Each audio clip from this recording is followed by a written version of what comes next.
If you're joining us after the live stream is over, I usually takes about 5, 10, 15 minutes to get some guys in here to uh, get this thing going here. So there's usually some dead air at the beginning. Feel free to fast forward.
Hello.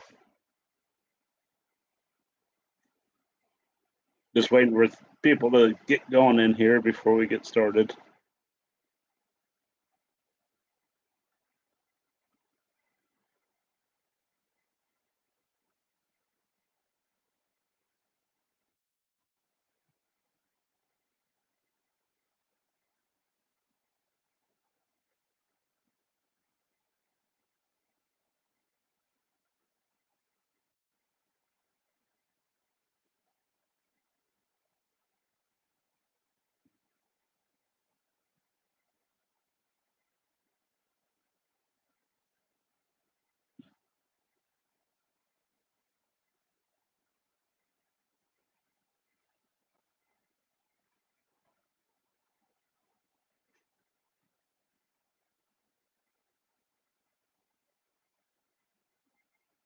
This is probably the worst part of the live stream is waiting for people to get here, eh? it uh, usually a slow start. Maybe I should start them at 3:30.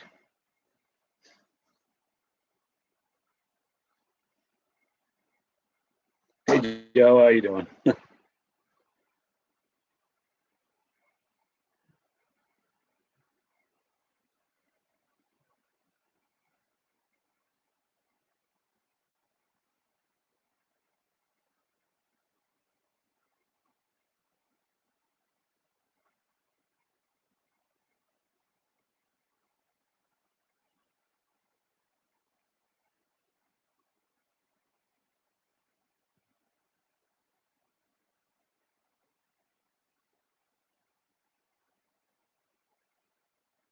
Yeah.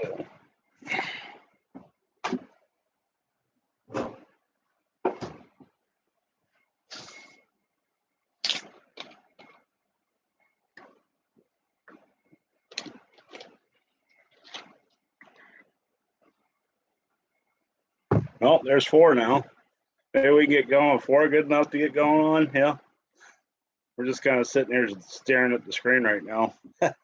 So, anyways, welcome back to the channel. We are going to start. I've been doing some thinking about the whole live stream thing, and I think what I'm going to start doing is just have a airplane project that we're only working on live stream. That way, there's no confusion with where we are in the build when I come out with a new video. Like on the cauldron, we did the cauldron last week and the rudder and stuff. But the video that I did on Wednesday morning's upload was a little weird because nobody, because some people weren't here for the live chat, and I can't blame you to stick around and watch 2.5 hours of live chat when, yeah. So, anyways, let's get going on the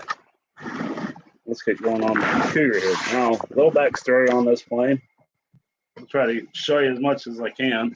But this is an old Sig Kougar that I have got lots and lots and lots of flights on. Here's the fuselage. I've already taken the lever strip and most of the stuff off. And it is in dire need of restoration. The covering is coming apart. I got a broken hinge, airline hinge on this side.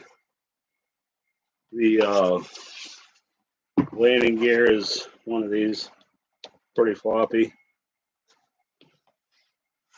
It's got some damage on. I've had to cut the bottom apart to get the fuel tank out. Had fuel tank issues with it because you can't. It's almost like the Great Plains Ultimate. You can't get the tank past the servo mount, so I might move these back like I did there. It's got some JB weld on there for holding the elevator on. This was one of the planes I took to the first time I ever went to AMA, and it was in the back of a trailer, and something fell on it and broke it. And the only epoxy I could find on a Sunday morning was JB weld. So, yeah,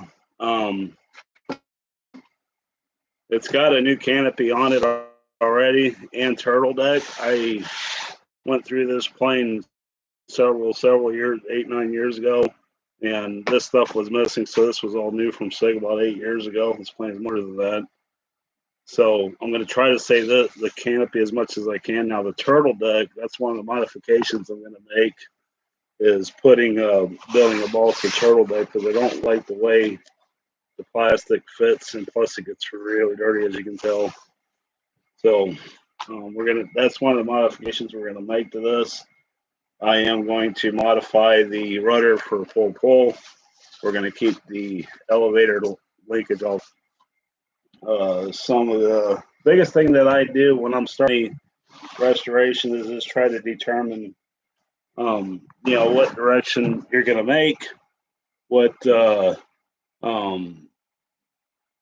any changes that you're going to make before you start doing anything. I mean, you can rip the motor off, take the servos out and stuff like that, get it ready. But the first thing that I'm going to do on this is I don't want to change much of anything. I want it to look the same. The only thing I'm changing as far as visual goes is the white's going away, and I'm going to do silver on the top, or aluminum. You got 2 rolls of aluminum for the top, and then the bottom is going to be this metallic platinum, which is real close to the silver, so it's going to have a little contrast for top and bottom. But I'm going to keep with the red and blue stripes. I'm going to keep with the scallops in the back. I don't have a cowl for it, so I'm going to make a cowl for it. And then let's see, what else was I going to do this. So the other thing I did is I reached out to Callie this morning about graphics for this thing. These are stock Sig decals that are on this thing. Of course, getting anything from Sig's hard anymore. So I reached out to her if she has. I'm sure I'm not the only person to ever restore a Sig Kougar and want stock decals. So I reached out to her about seeing if they have them. And on the off chance that they don't, I took some paper here, and we made up some templates for the decals. That needs to get folded over so it don't get stuck to everything. There we go. So it ain't perfect, but that's the FA 770 on the side. Got the stars and bars, the USAF. And the other thing, since I want to keep the scallops the same on the rudder and the elevator, I drew those out on paper. That's the rudder, and that's the elevator. Yeah, I think they do look great. I've seen a few guys do silver and gunmetal and that. And I really like them that way. The other thing I did is before I'm going to start stripping this is I got a template of the wing here. I'm not an artist, so don't laugh too hard. But I made measurements from known points on the wing, so I know where the stripes will be at. Where they're at now, I like, so I'm going to keep them, and I'm not going to change it much of anything. So it's still going to get the blue center and the red and blue stripe on the tip there. So yeah, so that's the covering, which will obviously come last. The fuselage is going to get the most modifications. As far as other things that I look for here, like the ailerons are pretty thin and they're warped. You can see here where the gap got real big because it's warped. So we're going to replace the ailerons. A lot of guys ask me like, well, when do you take the surfaces off like the ailerons, the rudder, and elevator, or do you leave them and cover around? It kind of depends. This one's got broken aileron hinges in it. Okay, so obviously we need to repair that. And then so at that point, with the warp being in here, it's just easy enough to replace this part. So I got new ailerons that magically appeared in my workbench. So these are all going to get removed because I already got one broken hinge. The other ones are probably the same age, so we're going to remove those too. These could be interesting. Now this is a firm wing, so we can't go back with CA hinges in here, which I would normally do in a build like this. So I got the Dubro mini hinges. Let me move you over here. This other side over here.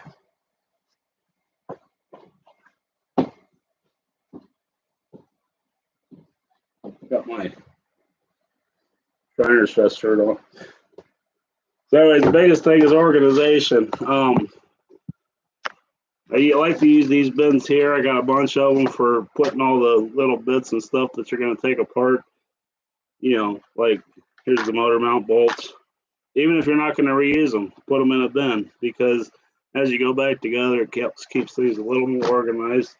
For the bigger stuff like these Folgers cans, like we can throw the motor and the servos in here, throttle linkage and motor linkage, even though these are probably going to get replaced. Keep them for you never know. So we're gonna got our pull system from Dubro. We're gonna install that for the rudder. New horns because you already broke one taking it apart, so we're gonna put new horns in it. Do something different with the rudder, but we'll at least put the elevator one in. As far as nose gears goes, the nose gear on this thing is pretty rough. It's been around for a long time. It's pretty rusty. The wheel we'll replace. We're going to just pretty much replace all this stuff while we're at it. So I got a Dubro kit here. We'll see how this works in there. This has got to get cut to size. You can't get them anymore, but I like these adjustable axles here, so that way you don't have to bend the wire up. You can just put this on and then solder. This has got a set screw in it. And then you can also put solder that on there so it's more permanent. So the nose wheel gear comes with all associated hardware and a way to bolt it to the plane. I'm not sure if we have enough room for both of those. We'll see. It might have to be practically right on top of each other. That didn't come with a steering arm assembly, so I got one of them upstairs. Our hinges. That's what we're going to be going back with, hinges. And then I got some wheel collars for the nose wheel. The other thing I'm going to do is I'm going to go ahead and I've been doing a little research, and I am going to install a Dubro easy brake setup on this. Always wanted to play with it. I think it'd be neat to pull up to the fight line and hold the brake and rev the motor up and then release, like kind of like taking off like a jet or something. Anyways, here's our new aileron hardware that I had in the balsa bin, the same size. So What are we going to start on? What do you think? What should we start on? The fuse is going to get the most attention. The wing's going to be the easiest. You guys can decide.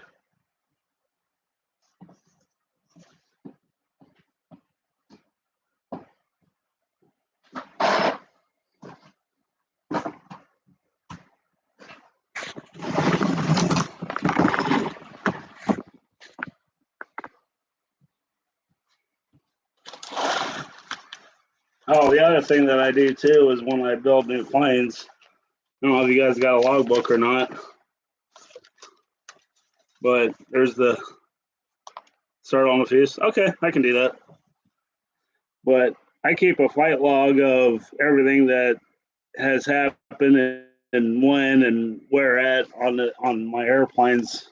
You can see the Mistress Quickly's over there. You know, a lot of them are in here. So, anyways, the last time that this plane flew was in 2021. I know that because that was the last entry I made. I put a new battery in it and flew it. I think that's when I discovered the airline broke and decided to, better safe than sorry, don't fly it. So, yeah, let's see. The first time I flew it was in 2018, so we got quite a few years on it. It's been through a couple different motors. The throttle linkage has been replaced.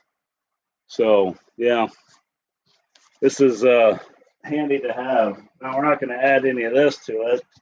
So I get a list, get a sheet of paper, and anything that I come across, that I need to give attention to, I write it down so I don't forget, or if I need to order parts for it. Okay, so we'll start by removing. Funny story with the cat in there. This was the first plane that I ever put a kids animal in, and I got to find my knife. I thought I already had it. So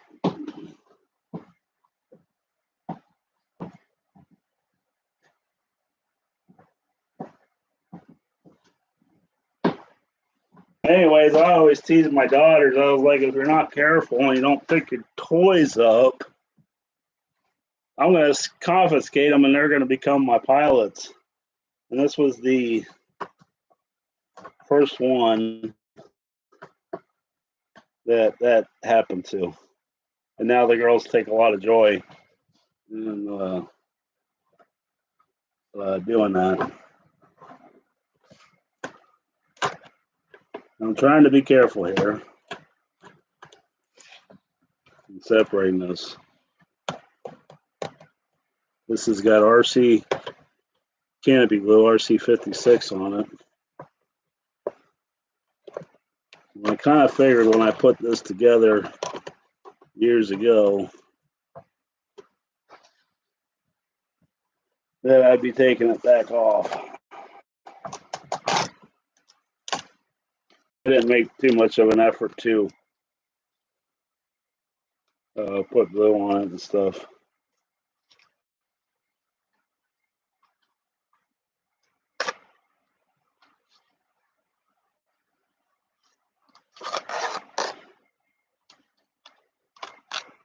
We can work on getting this. Oh yeah, even if it's an angry cat, right? Gotta have fun with it.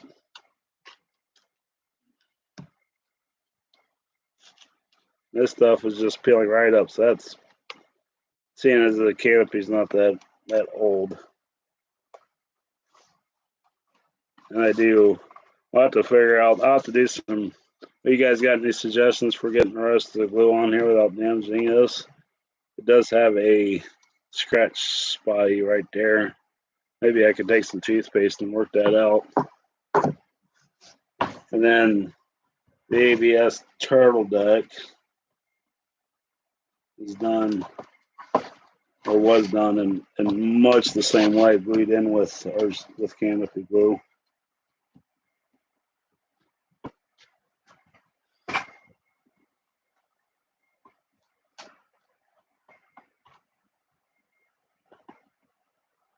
Let's see.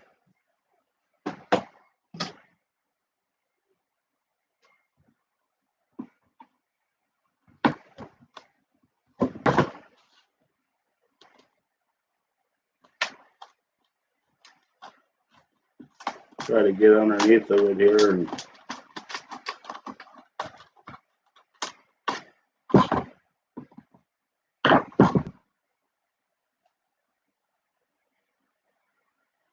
get a new exactive weight.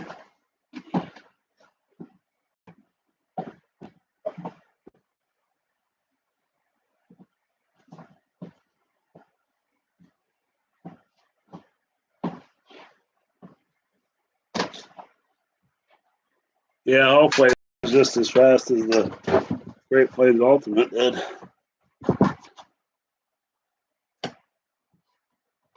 And if I remember right, I think this thing's got a base to it.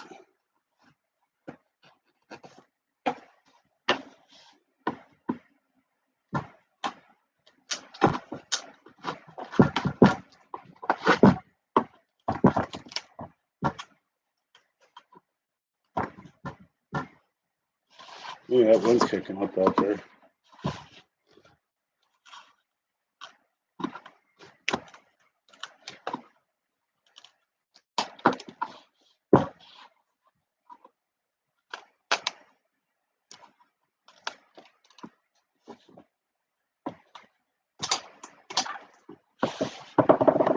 This is a struggle bus.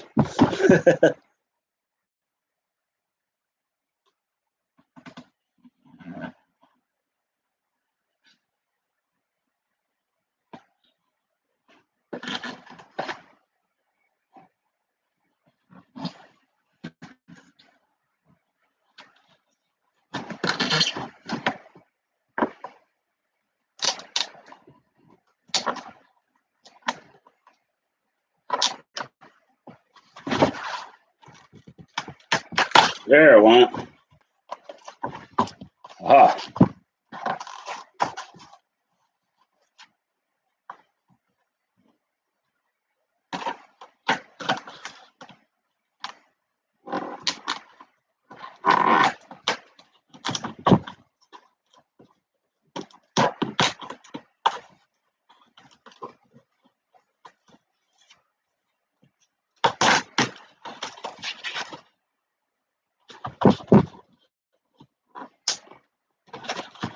Okay.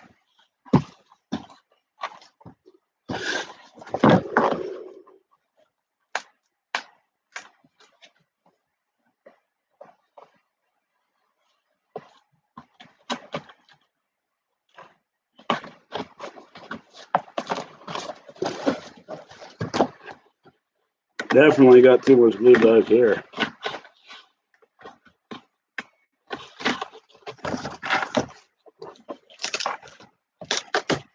There we go. That changes the whole look of the plane, don't it? We'll use this later. Okay. So when I start stripping the plane down, start on the bottom here since this is already keeled up. And you see how that's not coming off real good? Need a heat gun.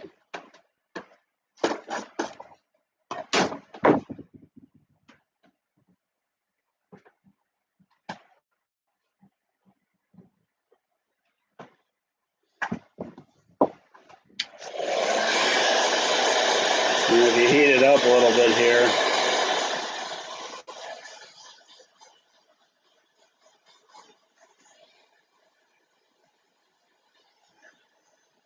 it comes off a heck of a lot easier.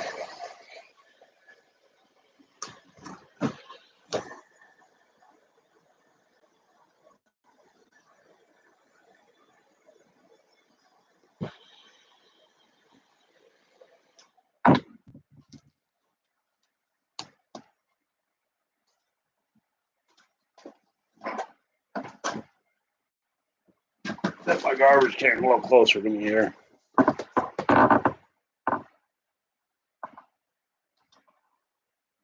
Now, since we're going to a white, darker color with the silver, it's not as important to get all this off. All the all of the white off.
Okay. Old covering comes off a heck of a lot easier than new stuff.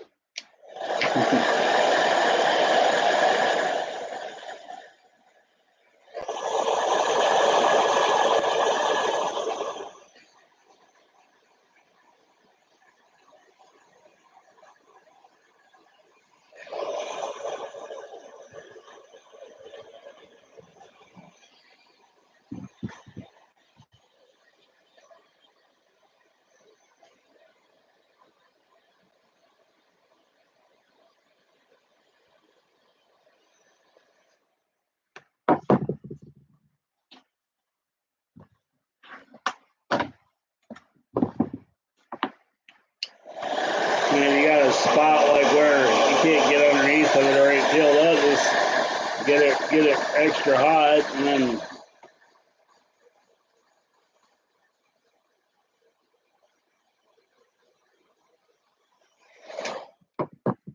oh, that's a good deal.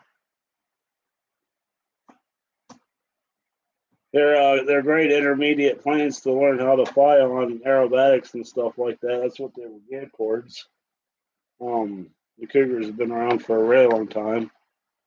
Hopefully, they're not on forever. The tail section should be pretty easy to repair.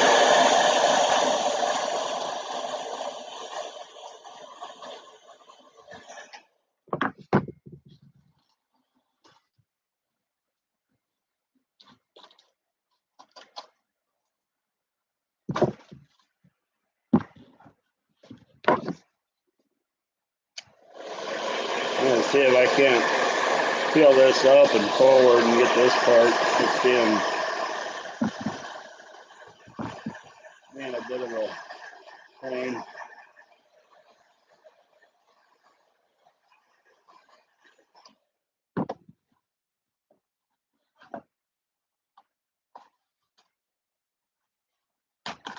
There we go. That's some of it.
See if it get like hard, like a sticky spot. It's got a LS46AX, and I guess I didn't say that earlier. I'll show you here in a second.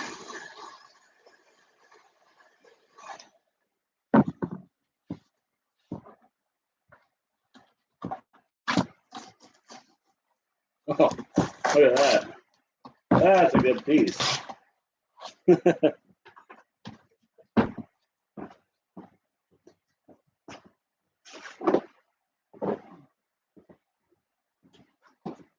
Okay. LS46AX, this thing hauls this plane around like you wouldn't believe, especially with a 11.6 prop on it. And I know it doesn't look that great. It was like that when I got it. This is actually the engine that came on the Great Plains Ultimate when I bought it, and it didn't fly it worth a dang because it's too heavy. But I don't remember. It was pretty new when I got it. It didn't have much runtime on it. But I am going to go through this. I'm going to clean this motor up. We're going to try to get rid of the spots. I think the only way to get rid of the spots in the motor is to sandblast it. So I'll probably end up ordering new bearings for it. It's got plenty of compression to it, so it still should be a runner. This outside does not affect this engine whatsoever. They're really good motors, so we're going to go. That's going to be part of the project, is to go through this engine, and we'll see what kind of shape it's in on the inside. So like I said, it's in pretty good shape. I know a lot of guys stick 50s and 60s on them, but really not necessary.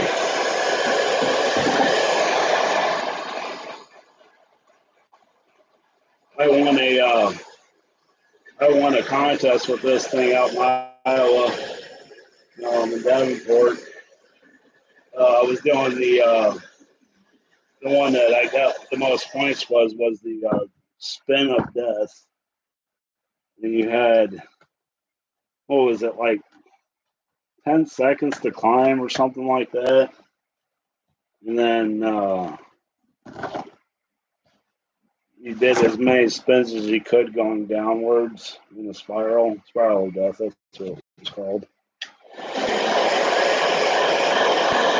And yeah, I got first place on that one. So I was won some competitions back in the day.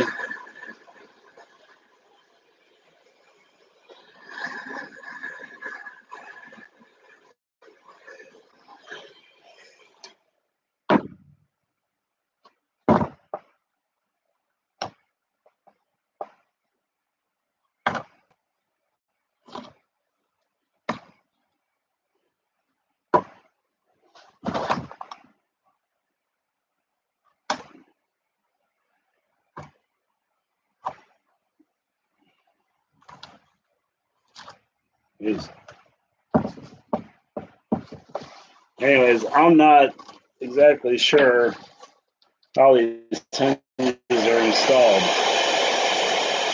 but if they're put in the right way, they should be put in with epoxy. So I'm going to superheat this thing and see if I can pull one of these out. Yeah, I'm going to burn the covering and stuff, but trying to get some heat into the wood there.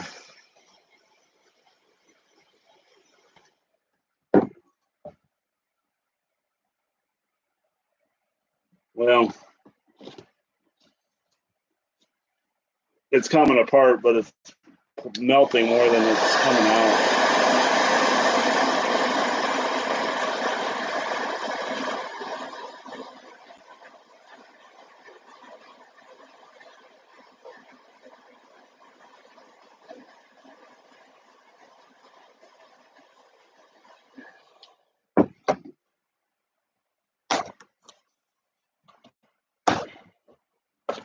Yeah, they were pretty old. They just broke.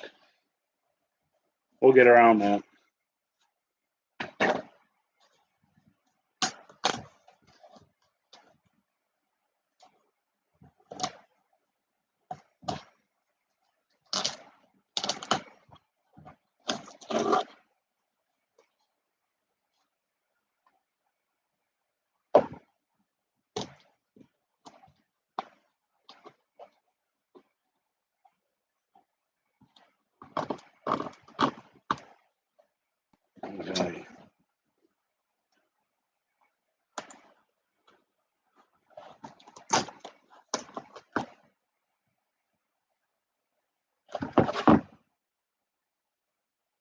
nice back there.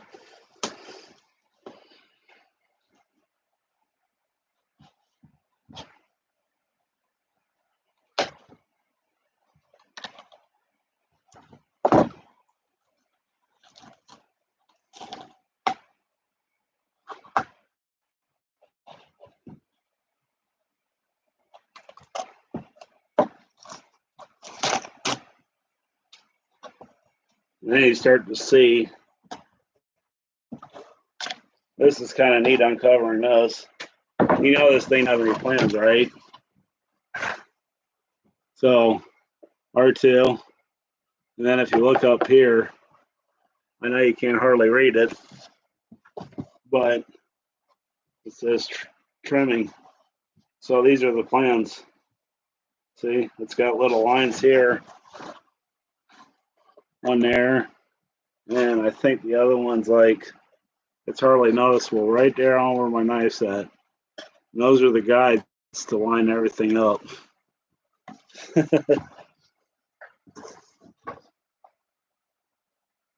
The plans were printed on the airplane.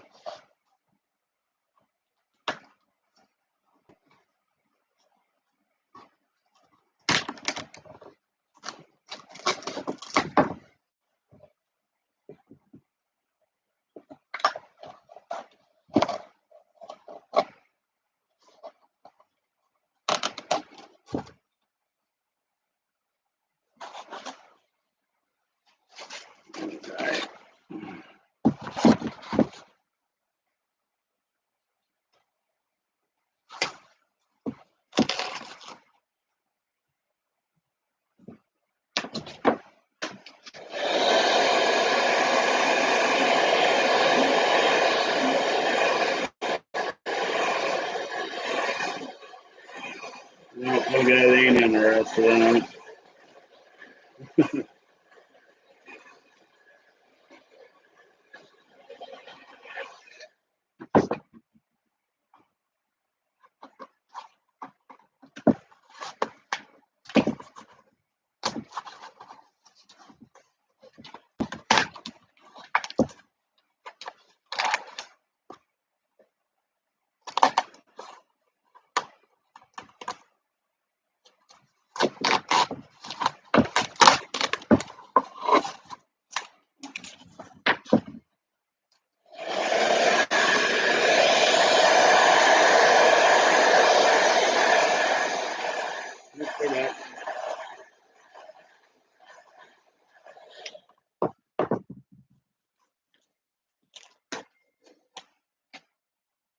That was another good one.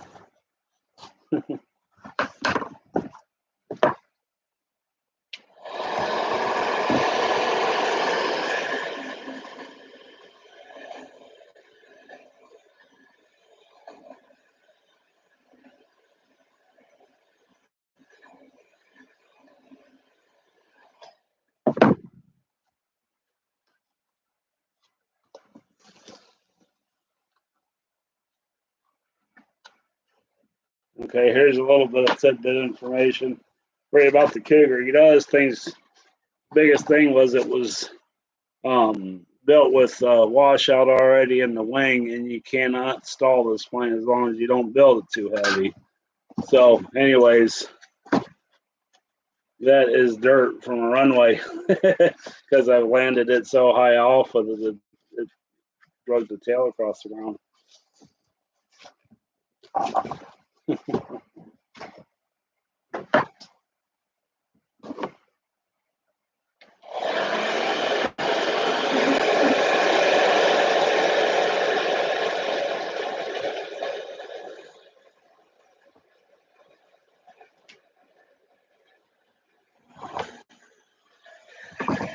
I know you guys can't see anything. Still can't see anything.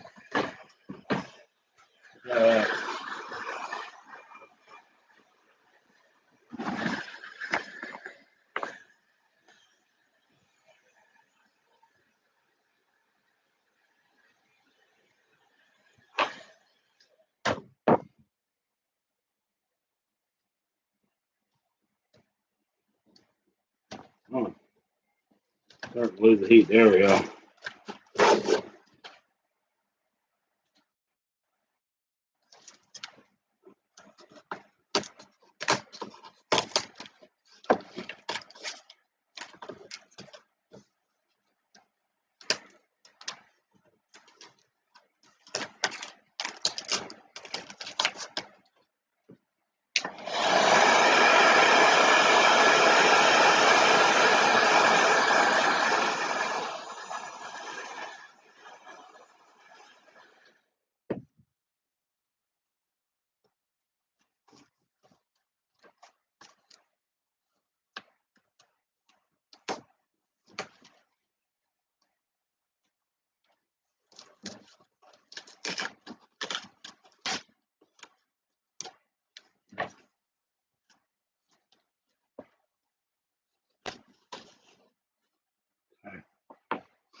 Now I left this.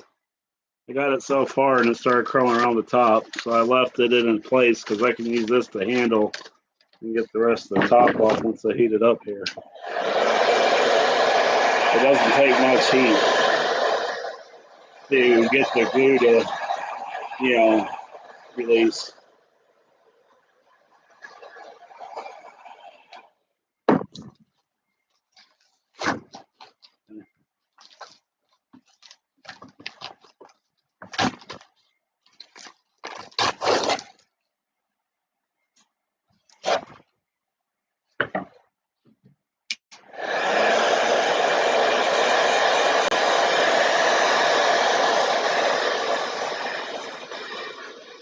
Yeah, it does. I don't plan on changing it either. It's a foam length, so it would be, it's rather tricky to get dual servos in it.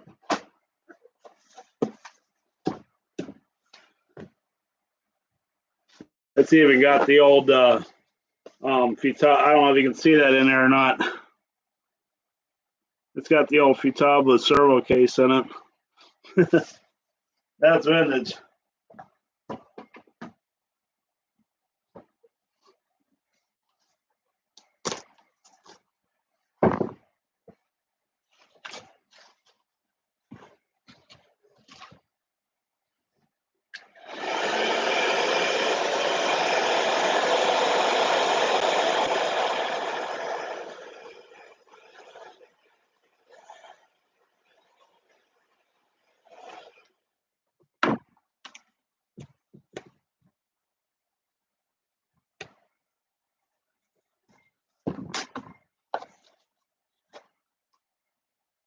Okay.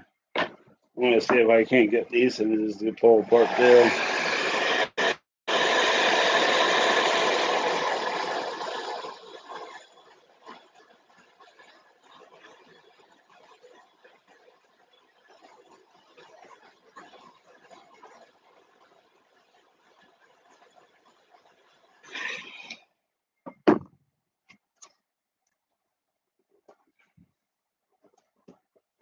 That one's in there a little better.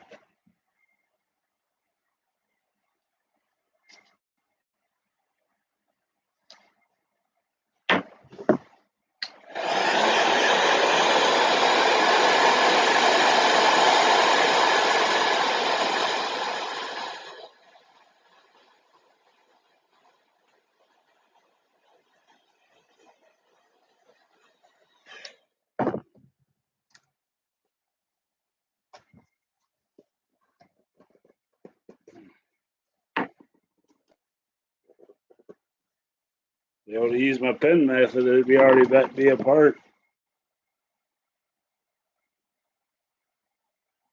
Yeah, it's got it's actually got 3004s in the most of it in the airline in the elevator, and then it's got a 3003 in the rudder, and I don't remember what it has for a servo in the throttles. What the throttle servo was? I think it was 032. Yeah, the throttle servo was an 03, so 203s and 204s. I think one of them still had the price tag on it from the hobby shop when I bought it for $12.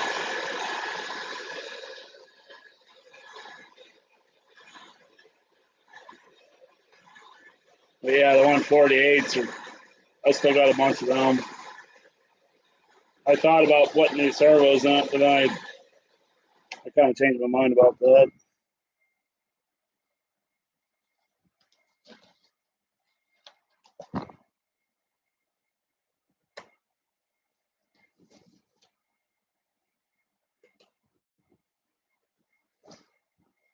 Man, this I don't want to come apart.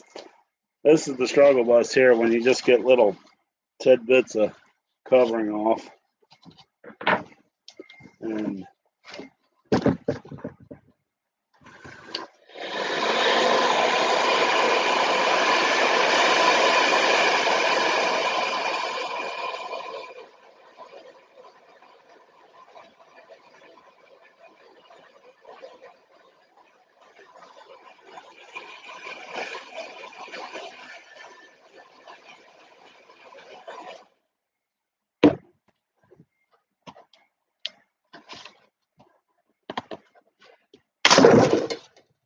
yeah, that's getting replaced.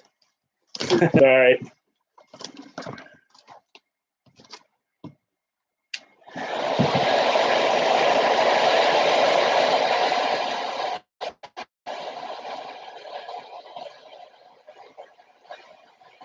I don't like recovering old services anyways.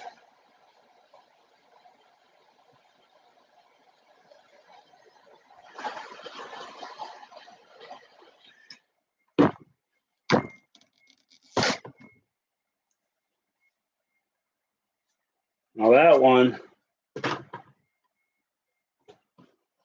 that's why I like to pin my hinges. That's a good example right there. Look, it had one little glue spot in the corner there. Disaster averted. I'll be putting toothpicks in. If you haven't seen that video, look at the what you don't glue your hinges in thread or video. Yeah, these are very old and they're very brittle. And yeah, the hinges pins are rusty, and we're definitely doing this thing a favor.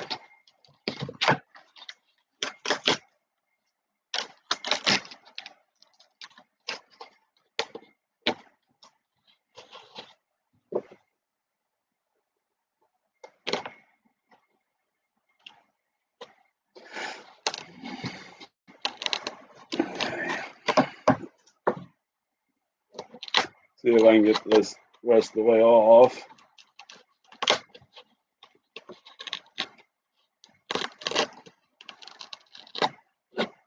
This almost feels loose too.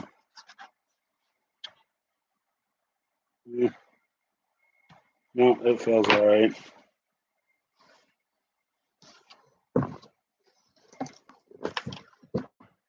Okay.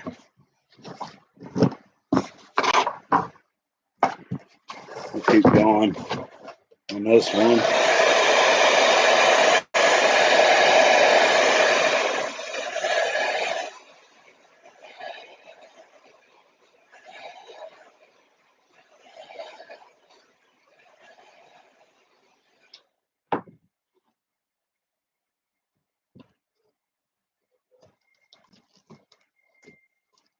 There we go.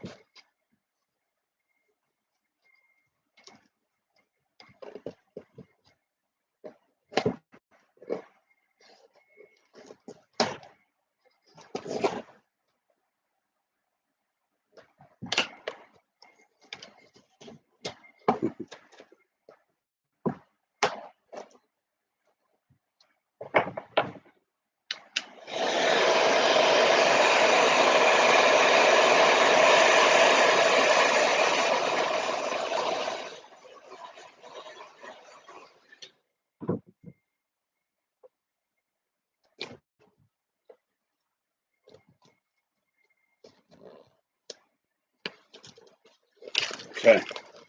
Let that last little bit there.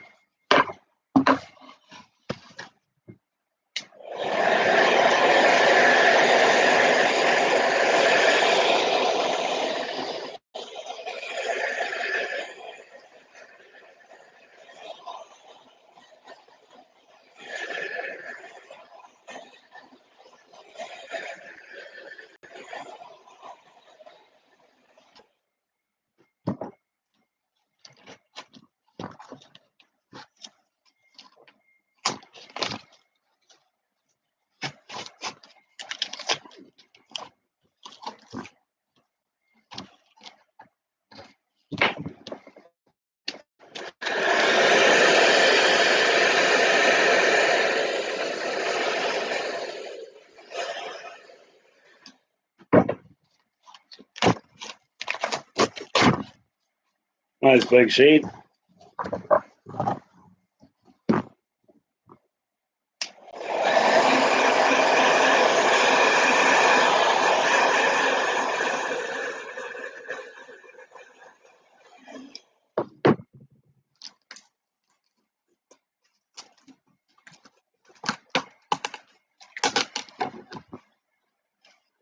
Okay.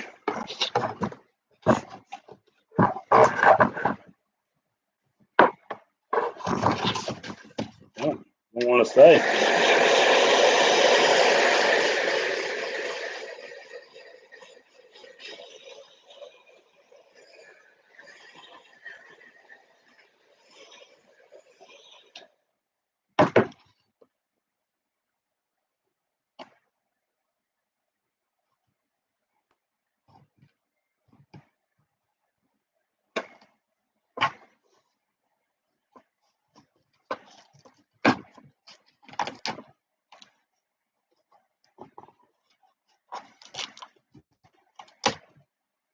Okay.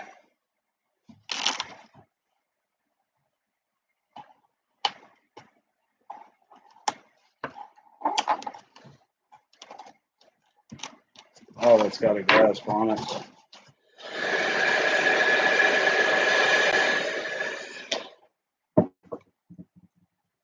Yeah, it is so much fun, Tom. Everybody say hi to Tom. He probably ain't gonna stay on for very long again.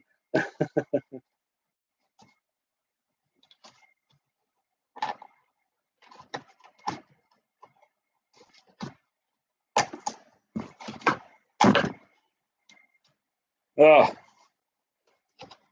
hey, pretty good. Now, while you guys are sitting there getting bored, I do have my handy dandy tape over here. Oh, what's that? So you might ask. Well, you see this stuff here? This white? I don't know if you can see that or not. Put your tape down. Leave a little bit of grab.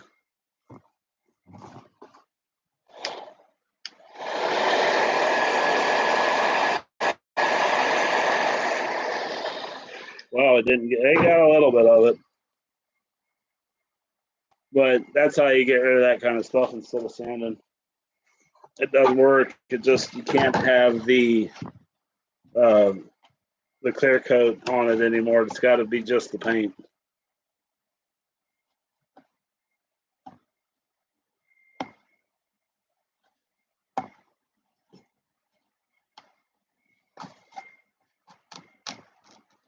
Yeah.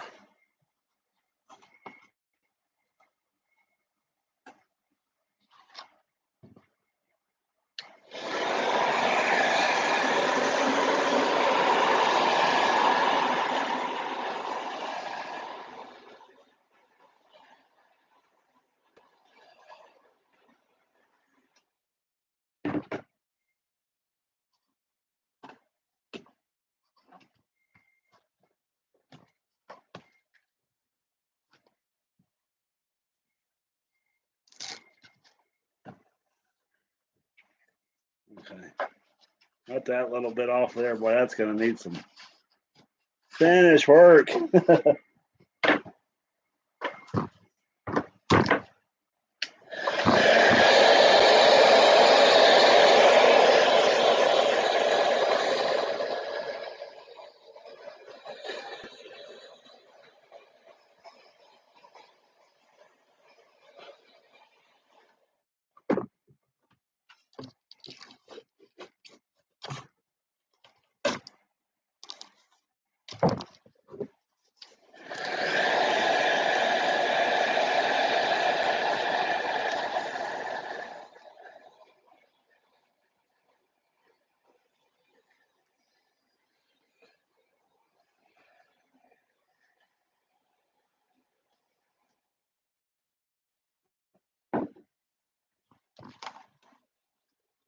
Oh, there you go, Tom.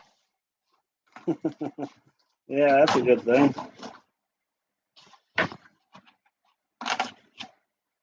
I got something for you.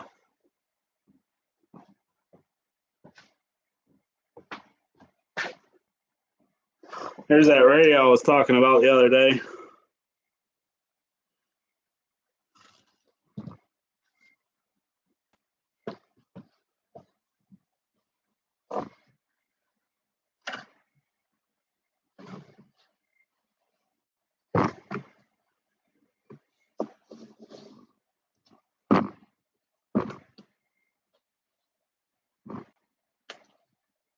Ah, that's funny.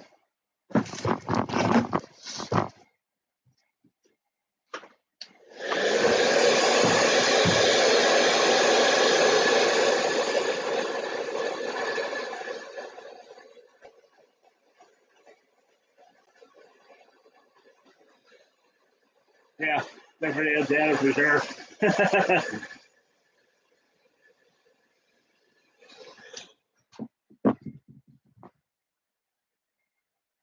If I can find another receiver for it, I'll probably put that in here.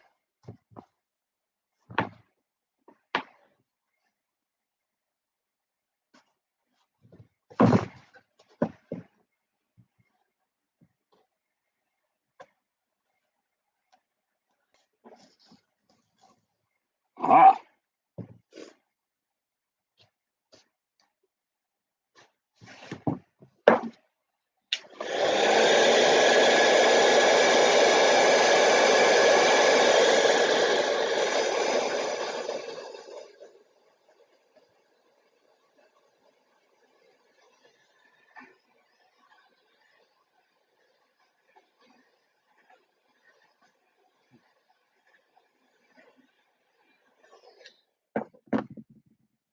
boy, I don't know.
Yeah,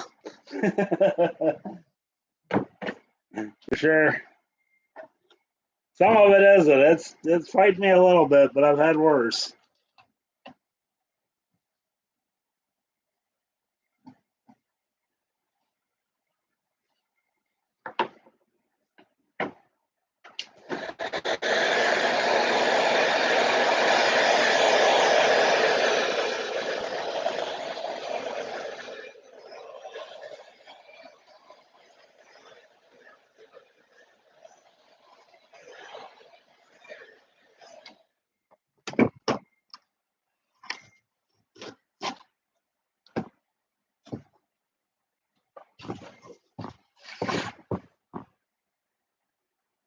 Yeah.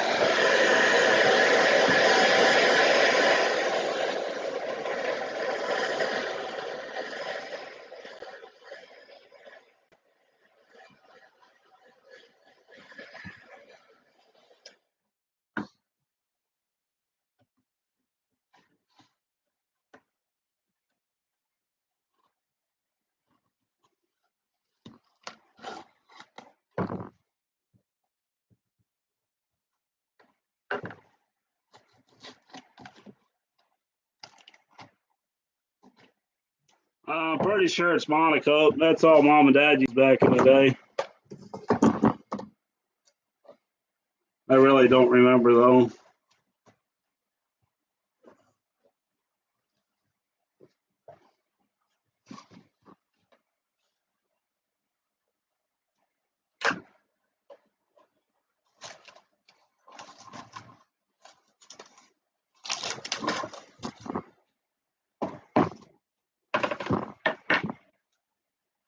Yeah.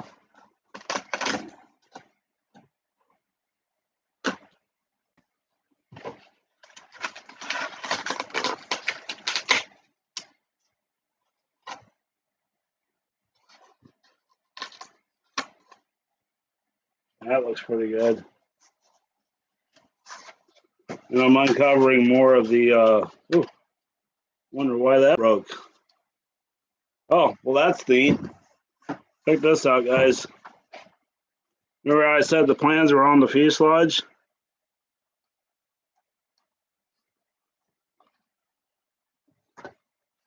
You can even see some of them back there.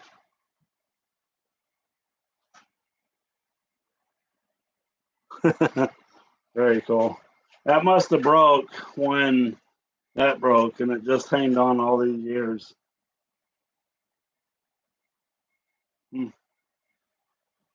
Interesting.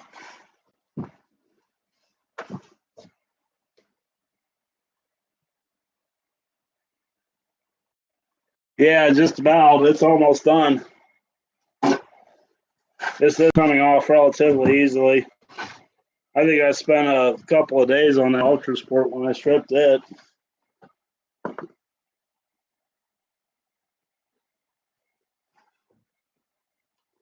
course, I do this a couple times a year, it seems.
I was flying it at a one fly couple.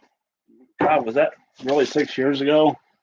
And I came in for a landing, and the field was really rough, and I had a ball hole in the whole landing gear.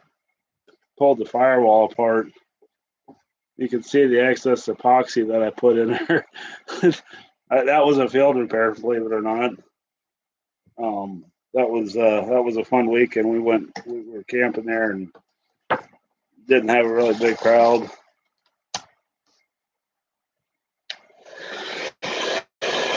All the memories are just fine.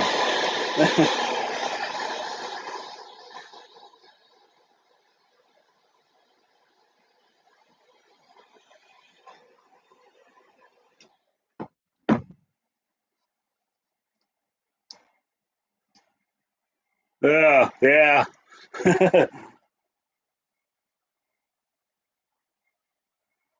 Don't get Tom started on China models.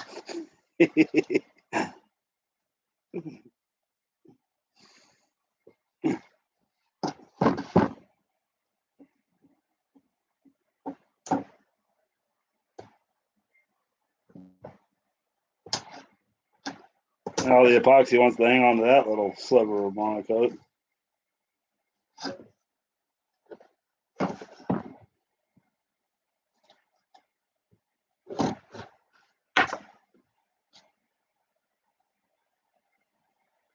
Okay.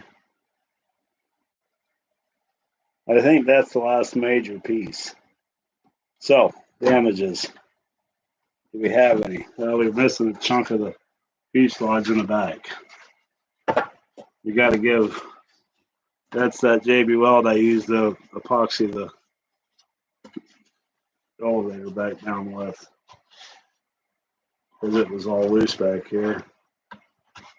Okay. See if we can get some of this off.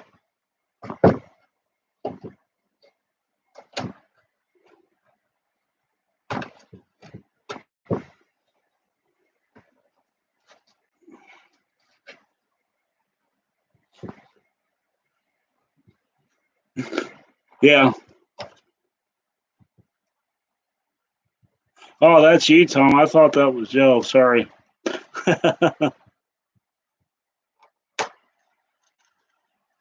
I guess I didn't realize that that T-34 you got was a China models. Because I got that CMP yak upstairs that Tom gave me.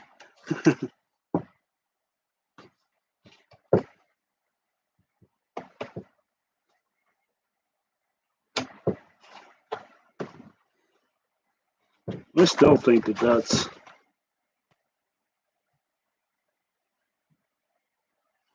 What in the heck is loose back here?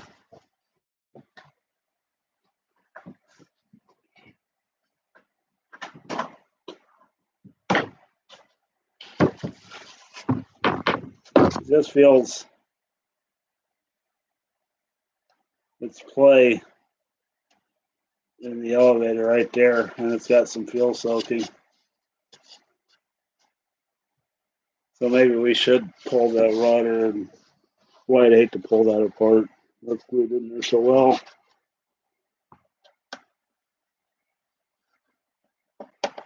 Yeah, it does, doesn't it? I mean, it just. I think I'm bending it more than I'm moving it. But look at the elevator. I'm moving the whole thing.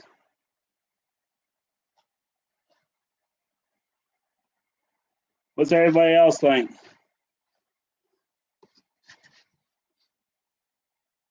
Should I take it apart? I mean, this is.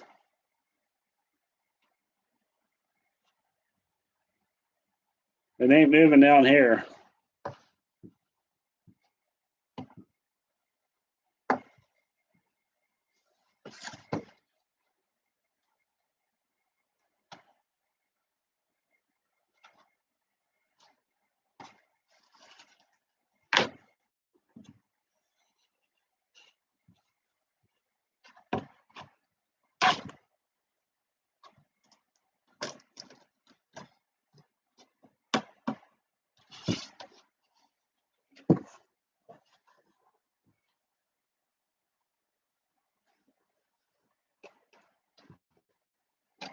Okay.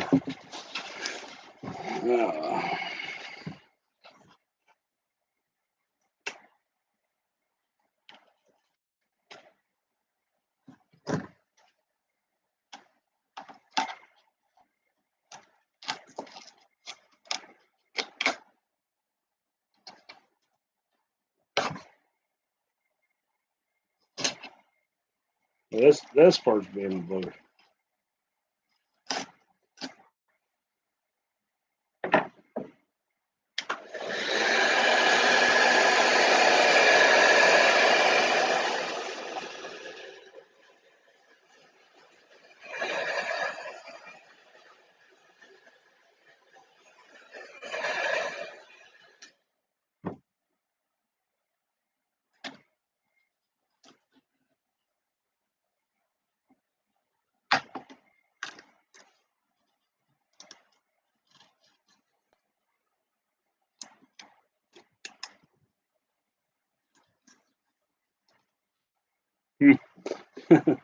Nobody has an opinion on the stab? What do you guys think? What's your opinion?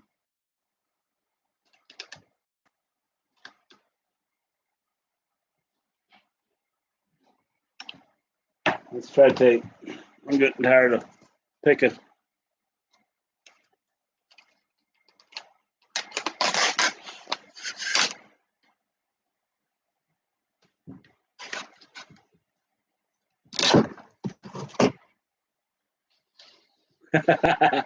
Yeah.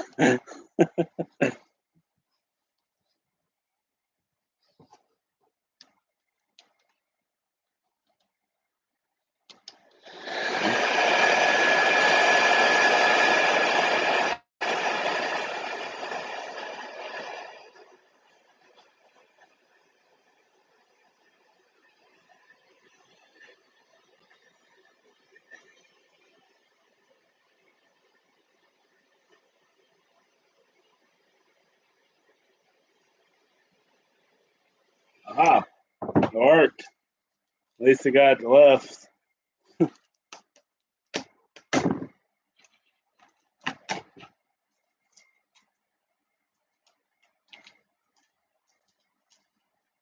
Yeah, it's just a little bit in the leading edge there. I can fix it though.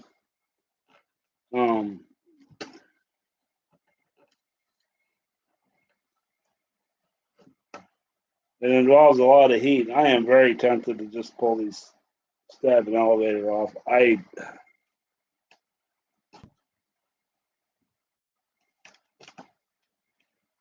don't want to half-ass it. I don't want to lose it over something stupid like something that ain't glued on very well. I think the balsa wood's just weak in my opinion. Anyways, let's see if we can find. There it is. Full soaking. Right there. It ain't much, but it's just because I cut that apart and never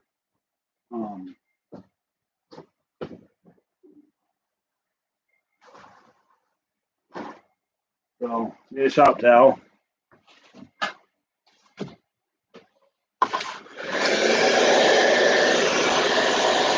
When you heat this area up,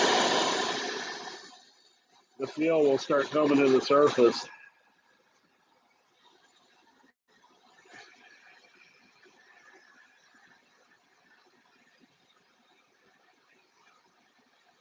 And actually, I can smell it too. It's starting to come out already.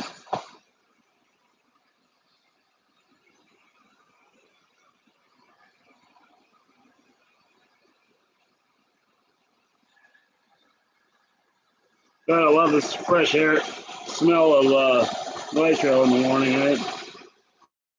Afternoon. And you just keep wiping it and heating it up, wiping it, heating it up, and wiping it.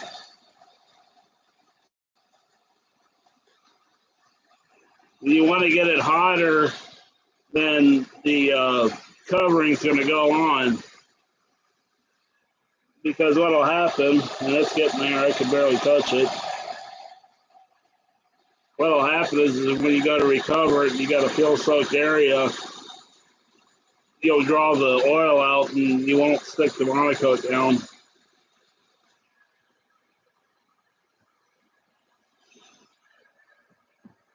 See, I can barely touch that. That's good.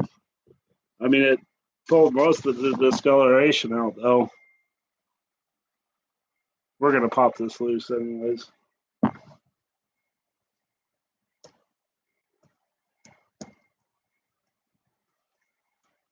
I think I'd rather have a hatch in it. Yeah, it is a small. Yeah. So I know that this is only tack glued into place because I'm the one that cut it apart. So let's see if we can't remove it how many years later.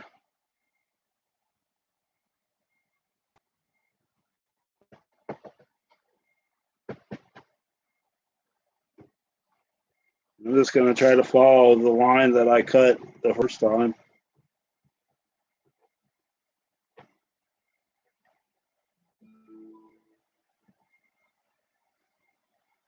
Okay.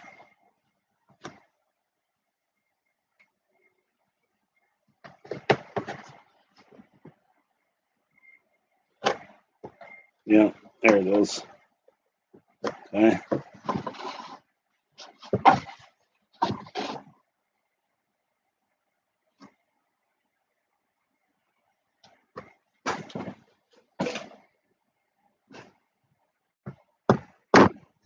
There was one good spot, probably right in the corners.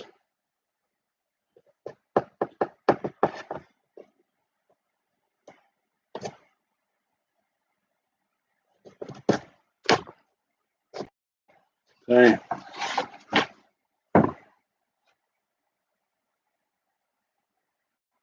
I don't know about that smell.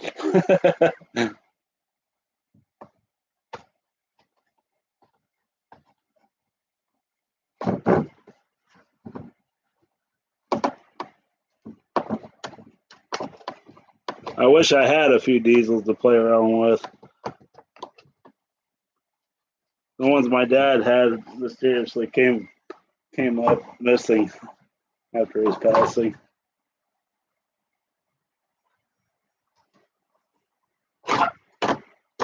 Aha. Okay. The left? Oh. Yeah, I think that that's got a lot of nitro in it. Maybe I should put a new chin block on it too. But hey, I can see my tank now and get it out.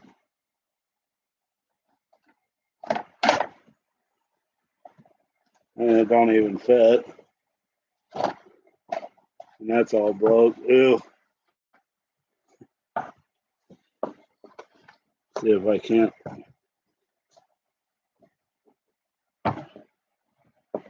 remove this thing.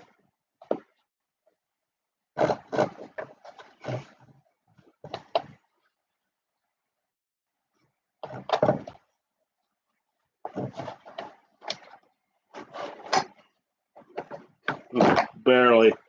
I think we're gonna have to find a better tank to put in this thing. Something that fits a little bit better. But it don't look bad in there.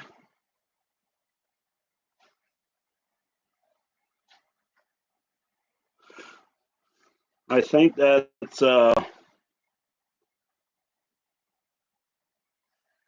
I think we'll replace this. This came apart. So I may investigate cutting that out and replacing it.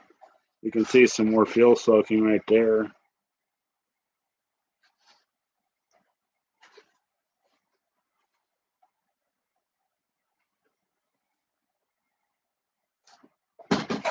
Okay.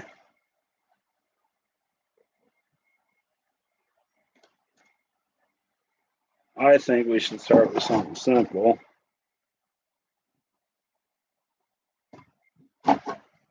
We're not going to recover this today, obviously, but I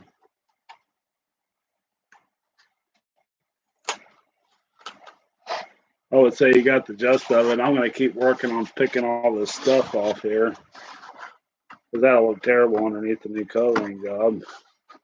Oh, they even told you where to put the hinges at. It says right there, hinge.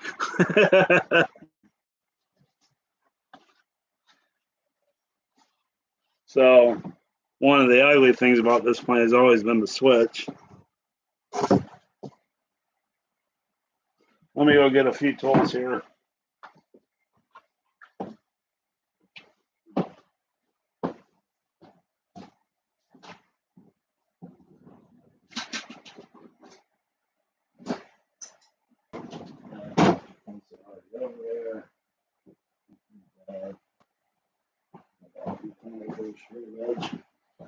Okay.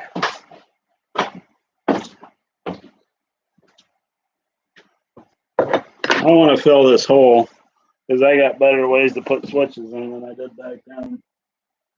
So, what was I looking for? That.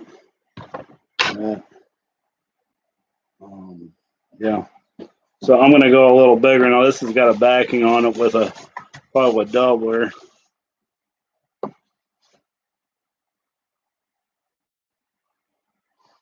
Fuel and diesels get kerosene, or not kerosene, ether. Is it kerosene? And oil. I think that's as much as I know about diesels.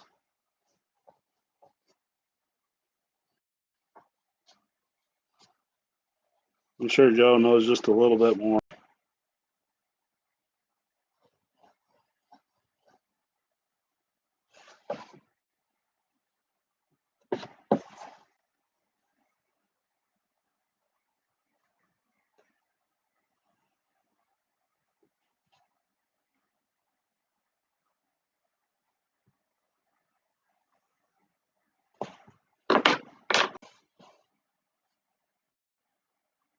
And then I'm going to cut the affected area out, but I'm going to be careful not to go past the plywood. I just want to remove the balsa wood.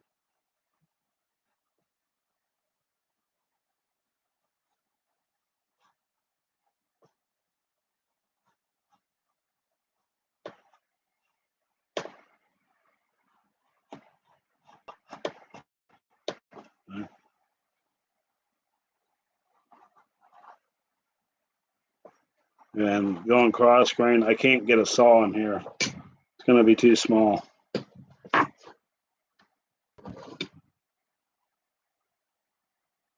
Oh, good. I knew a thing or two about diesels.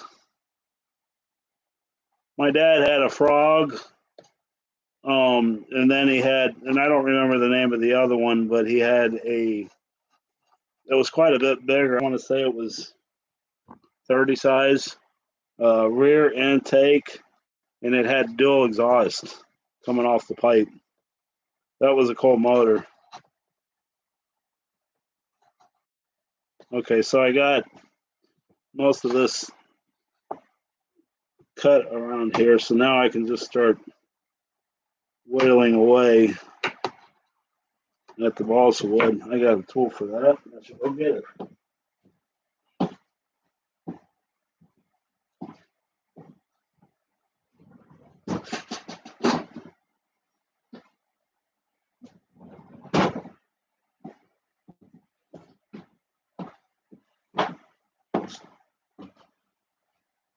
Okay, so this is like doing engraving and stuff in wood.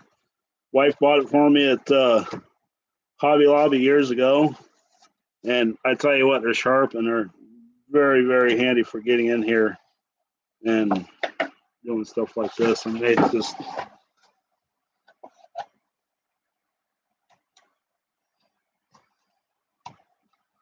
you know what I mean? And all I'm doing is following along that plywood down the back there.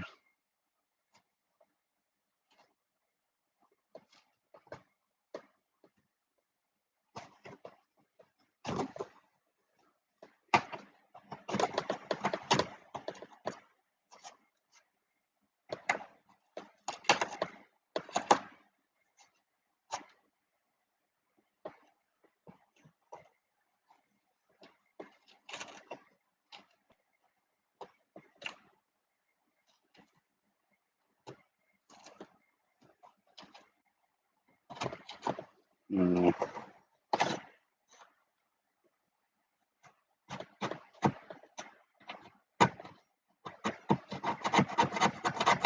I'm just going to clean this up as best as I can and get all the wood out of here in my box.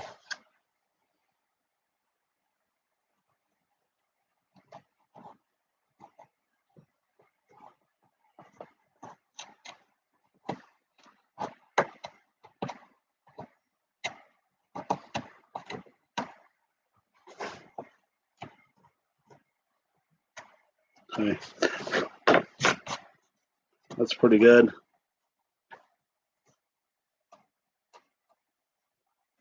I actually have some old stock monocoque. So these are going to be the main colors. They ain't going to be white anymore. It's going to be silver, or they call this aluminum. And then this is metallic silver, I think. Metallic platinum. This is going to be the bottom. It's got a little contrast to it. I am going to move covering, I think anyways, to new cover. This is from Value Hobby. This is their white. I haven't opened it yet because I want to do a video on it. And this is their blue. This is for Annabelle's pain. She hasn't been out to work on it in a while. Typical kids. But that's where I'm probably going to go. A lot of guys have shown it on YouTube and had pretty good luck with it. So I'm looking forward to trying it and seeing how it. I'm going to do a video on how it compares to monocoat. You know, will the monocoat method work on it? Nobody's done that yet. So I would look for that in a future video, but that's my plans right now. I was going to do coverall, Sig Kougar and Brodak paints on this, but I started reading about adding too much weight, and I thought, you know, you're probably right. And I've been saving that covering for this point for a couple of years now. So less of my monocoat's going to go into this point.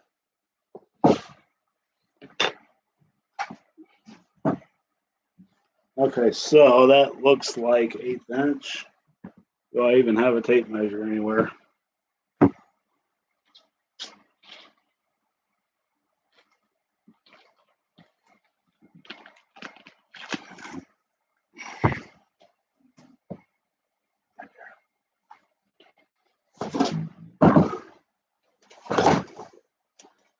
Okay.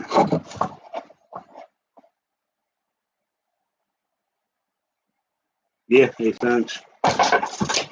And I should have some scrap over here. Since I just built a whole airplane out of 1/8 inch.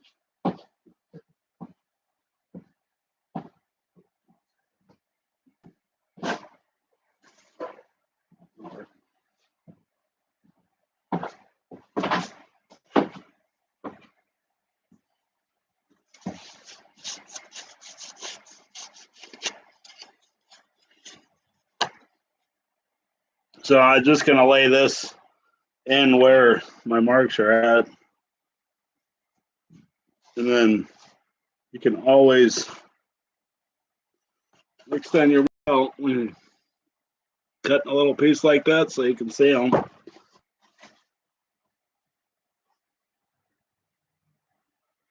And I'm going to go a little bigger.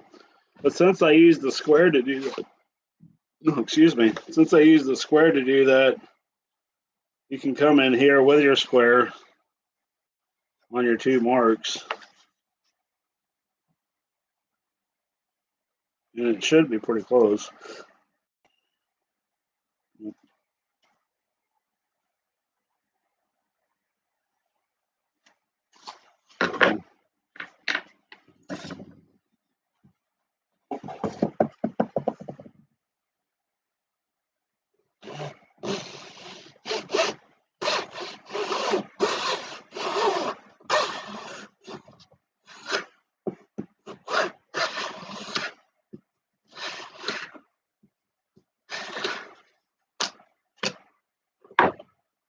Okay. And then we'll take our knife and do this.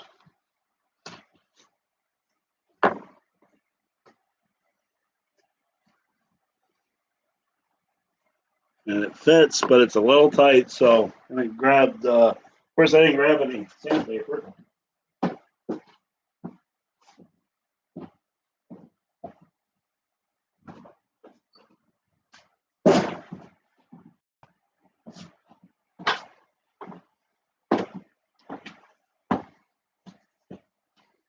Oh, wrong piece. Feels like that side will get it.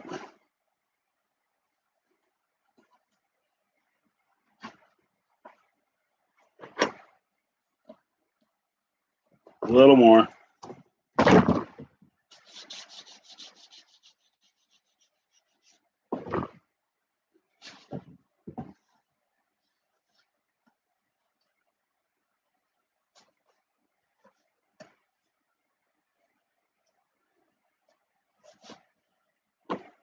The initial fit. It's a little proud. That's all right. See if I can. There it goes. And everything's over there.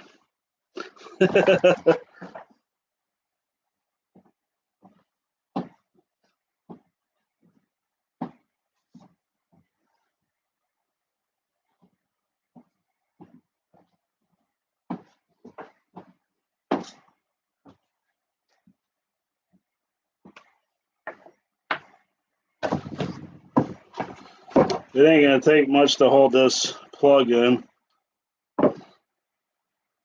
So a couple dabs of CA.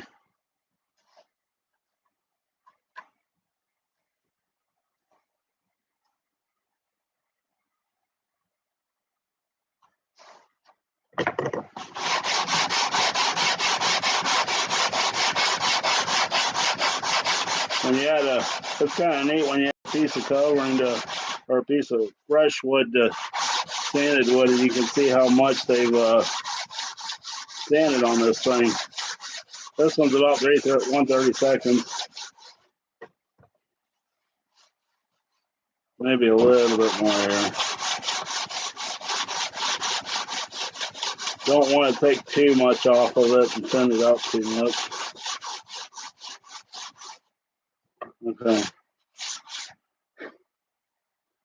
Got some weird dents right there. Probably won't be able to see them. But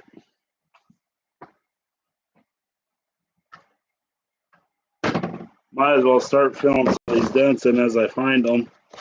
And then when I go back and do my final sand,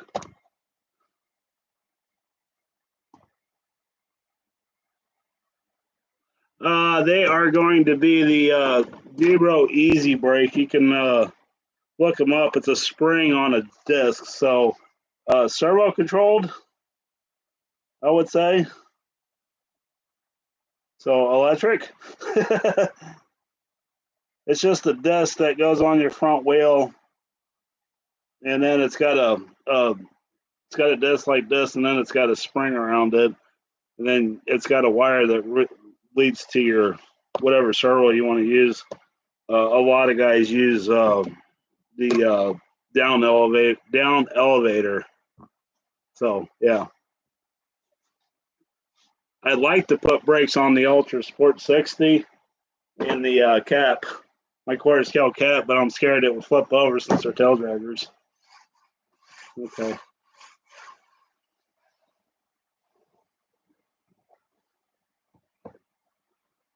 That'll be an experiment. I've flown I've flown a plane that had front Dubro brake on. From what I remember, seemed like it worked pretty good. Okay, so I got that all in. I like this stuff. This is lightweight spackling compound from DAP. It's purple when you put it on, or pink, however you want to look at it. And then when it dries, it's white. And that way you can just keep an eye on it. I really like that stuff. I think we'll keep the hole on the side in case we got to put an antenna there or something again. So the next thing is I got to get down to the bottom of this elevator thing. So my deal with this is it's loose and it's flimsy. But why? Well, I can tell you.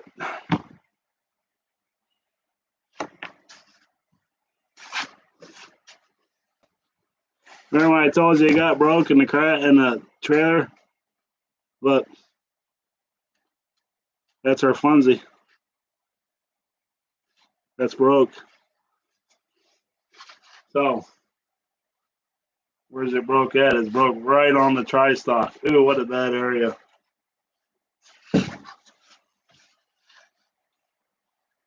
Yeah, that's what I'm moving at, this whole piece. So how do you fix that, you might ask? Well, the first part would be to glue this back together.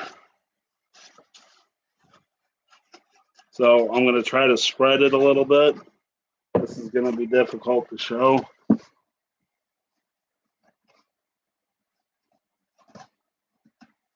don't know if I'll be able to get it. We'll just run with it. So I'm going to put a healthy dose of CA on there, and I'm going to spread it apart a little bit and watch it go down in there. And then boom. Yeah. Good catch, huh?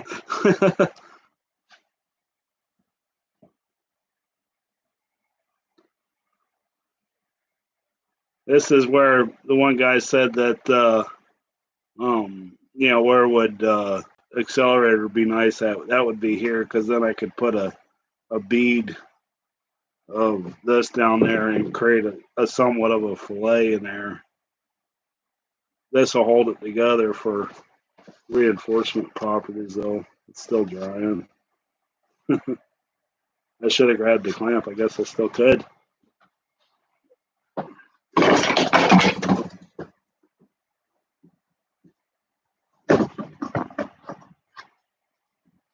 Okay.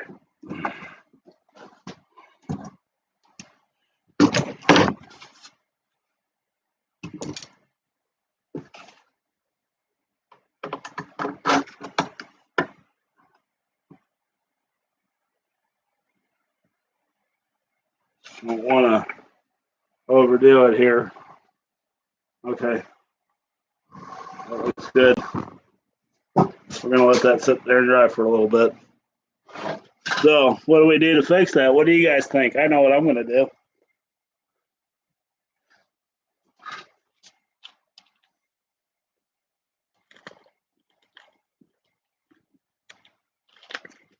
Anybody?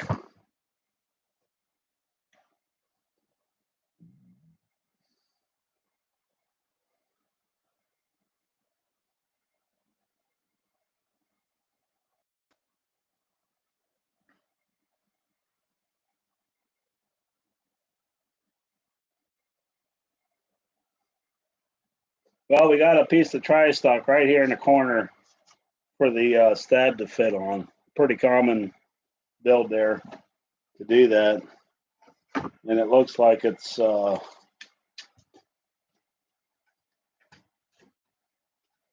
see, how big is it?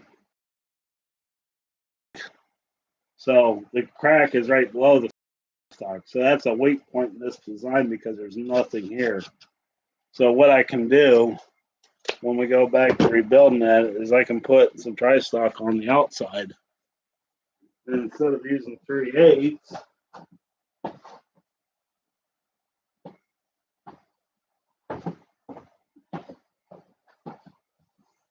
I'll grab something a little bigger. See, and it'll cover the crack up. And I'll do that on both sides. So, yeah, there's not maybe a piece of plywood, but there's like an inch between the two tri-stocks. I don't think it would do that much good. And plus, with it being right on the edge of the tri-stock, it's not going to really get it. If I epoxy this in there, I don't think it's going to go anywhere. So, what do you think? Well, let's get, is that dry yet? No. Just let it sit there and dry for a little bit. And then,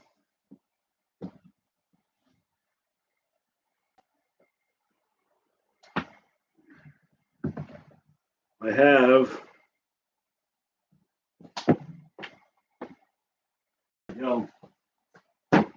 right here. 30-minute epoxy. So maybe a sheet of plywood in there. I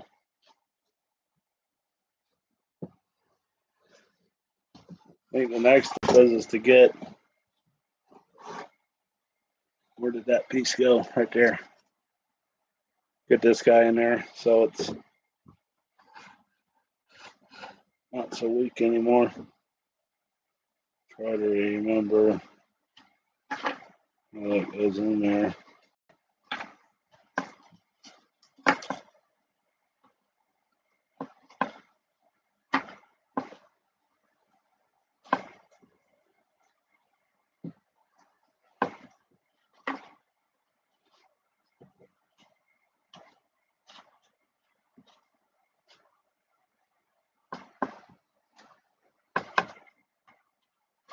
Okay, so I got that piece in there, and it's held.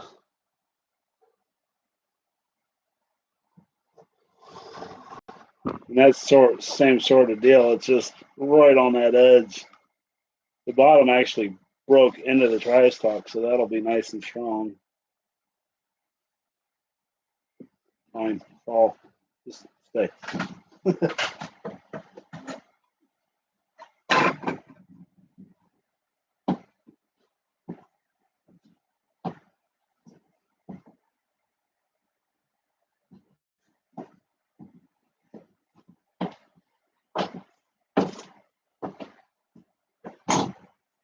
So now I am going to wick some thin C on this side, since it's such a tight fit.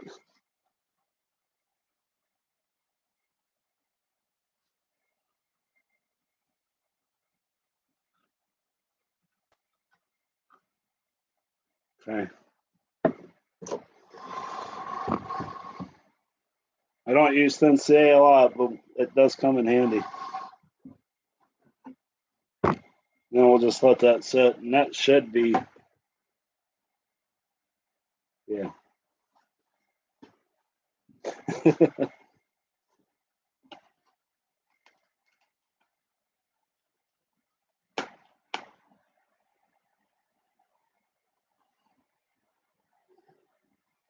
So while we're sitting here waiting for the glue to dry, I got a story to tell you guys.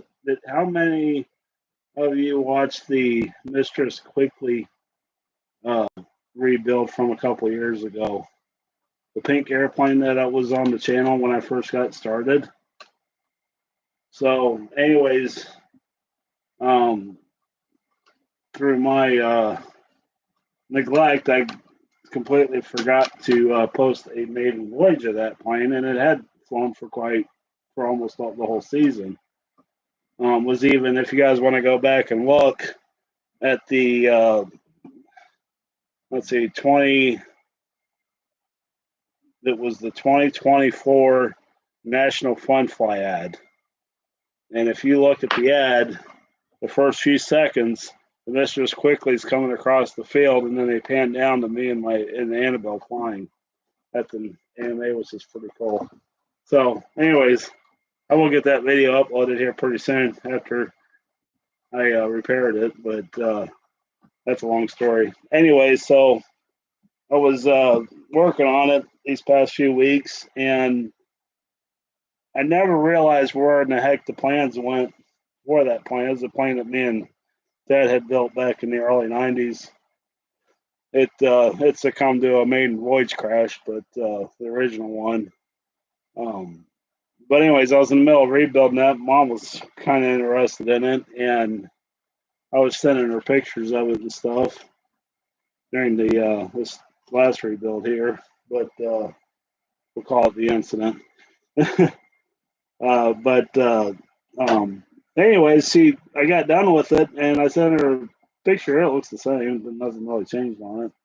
And she's like, I found the plans to it in the build article. So it was in November 1989. RC Modeler. It was a free plan in there, and it was built by a guy by the name of David P. Anderson. And so I Googled his name the other day, and no idea where the guy lives at or anything. And up pops this David P. Anderson in Minnesota that is a RC airplane designer. He's even got his own website and stuff. Offers his plans for free. You should look him up. He builds, he's got a bunch of big scale stuff on there. And I emailed him. I says, are you the guy that built this thing? And he's like, no, I didn't. I don't. And then I shot him. He asked for a picture of it, and I shot him a picture of it. I was like, it was kind of weird that, that it wasn't you, because your name, your name's spelled the same on the plans and everything. And you're an RC designer, and it I don't know, unclogged a bell in his head or something like that. It was kind of funny. And after I sent him a picture of it, that was my plane. I had completely forgot about that thing. And so we got to talking back and forth over a few emails. So that was kind of neat. If you guys don't know what I'm talking about, you should go back and look at it. It's the Mistress Quickly. I think there's like 3 episodes on it. I had already started the restoration process on it before I started YouTube. So we will have a video of that thing coming up soon. And the plans, the original plans out of the magazine are on their way to me. My mom, she lives in Iowa still. And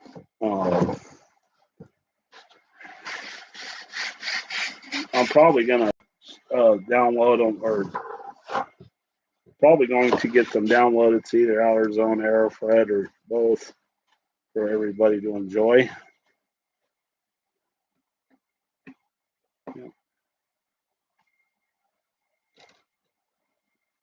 Okay.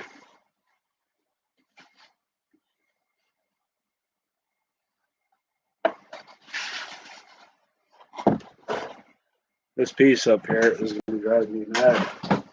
I think it's one of the last ones.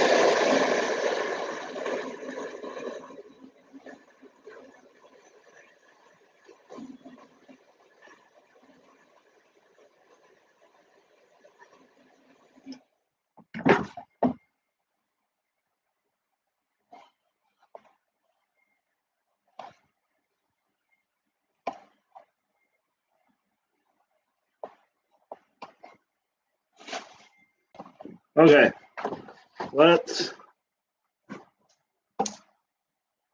work on the turtle duck. So I don't want these anymore, or maybe I do. What are those, 1/4 inch? Yeah, that's split or sanded. We'll see what we can do with it.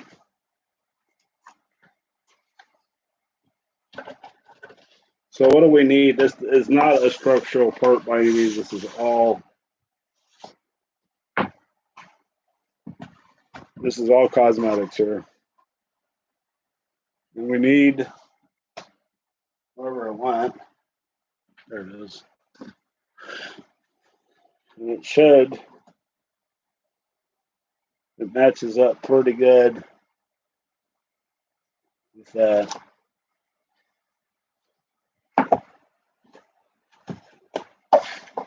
So I think the first thing we need is a jig to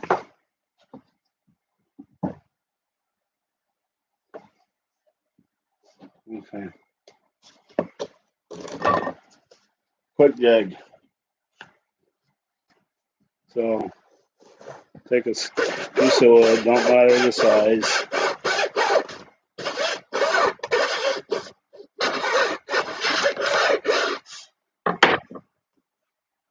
Put this here.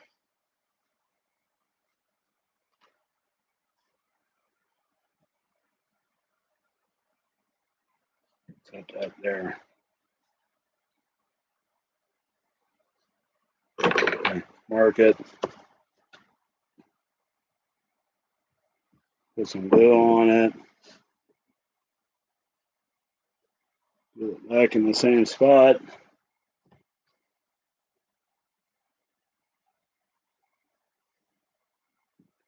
Take a little piece of corner off here.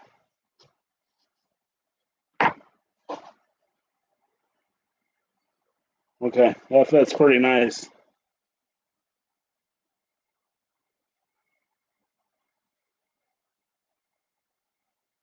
Favorite plane out of the bunch. I missed that one. Sorry there, redubbing.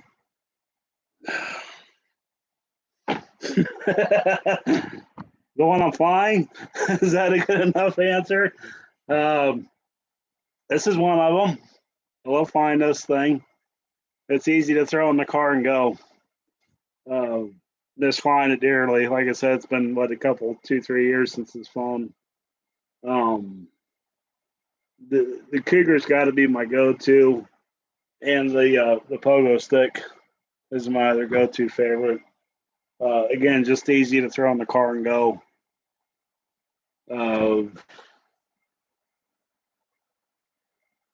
My twins, those come in probably a second best. The something extra twin and the Super Sportster twin 90 because they're challenging. So yeah, that probably rounds out my list.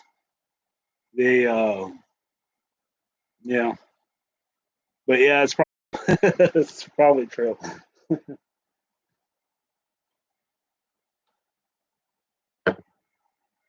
Okay, so we got this made. So we'll mark this for template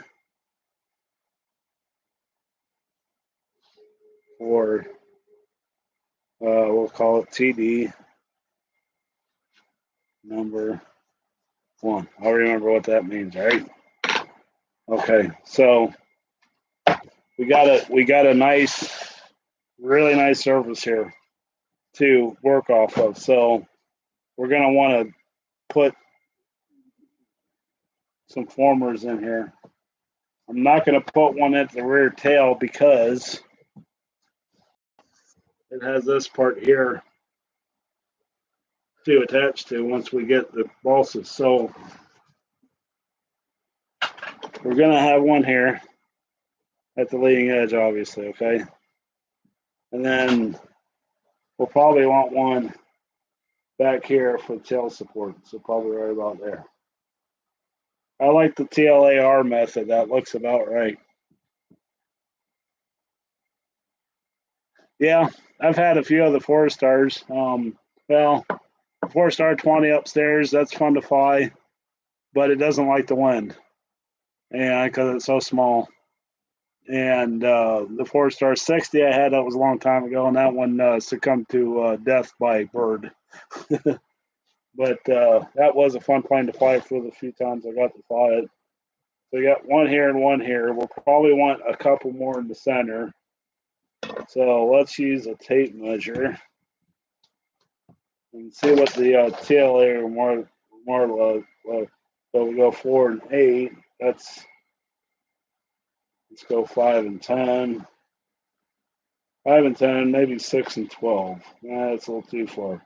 Let's go 5 and 5.5. I like that. And then we'll go 10.5. Right about there. What's your? Oh, you said your 4-star is. What's everybody else's favorite plane to fly? That's a good subject.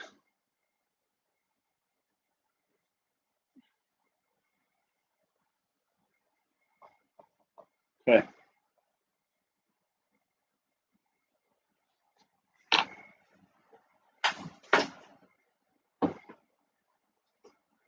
And then we need a template. So I'm going to make formers using the plastic as a gauge.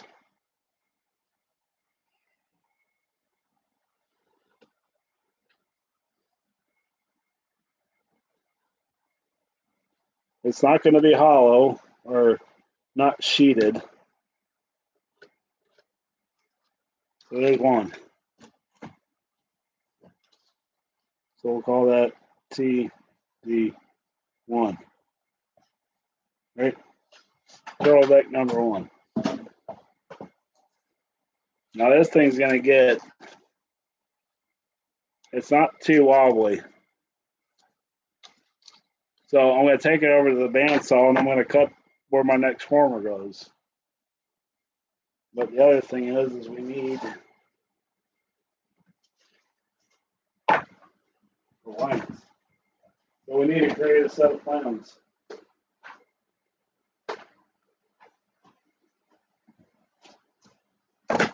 I'll try to get through this as quick as I possibly can.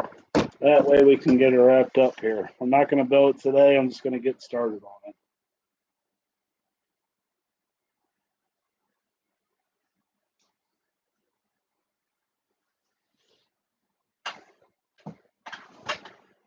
Okay.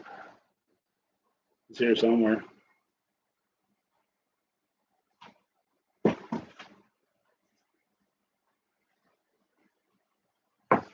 That's not the tape I'm looking for. That's not it either, but we'll work with it.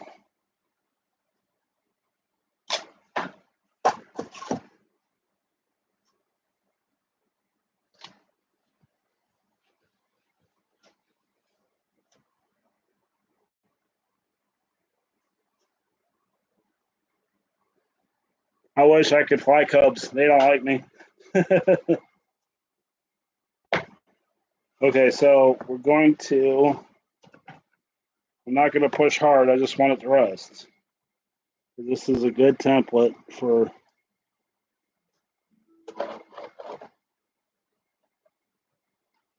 all this. And then I'm going to just mark where I can, where the glue's not at. Which on this side there is, it's all glue.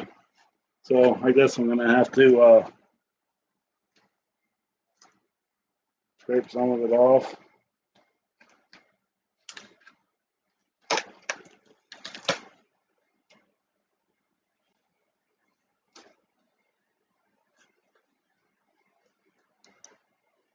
Just want to get a nice straight edge here.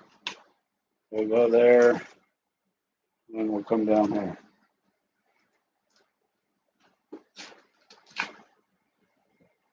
There.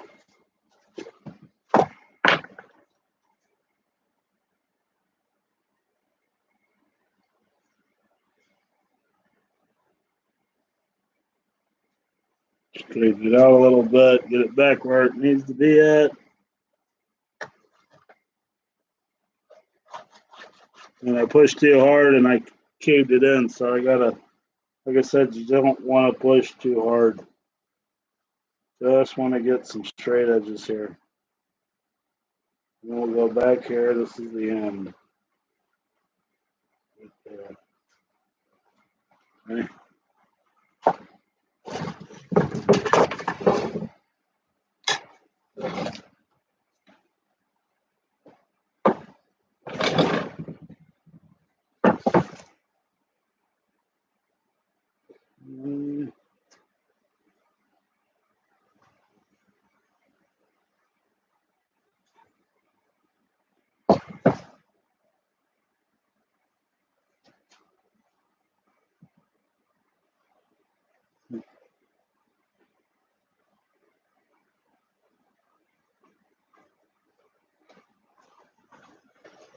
Find a happy medium here. Let's see.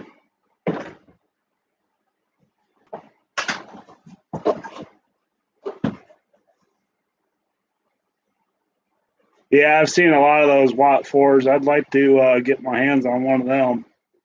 Maybe one of these days I'll build one.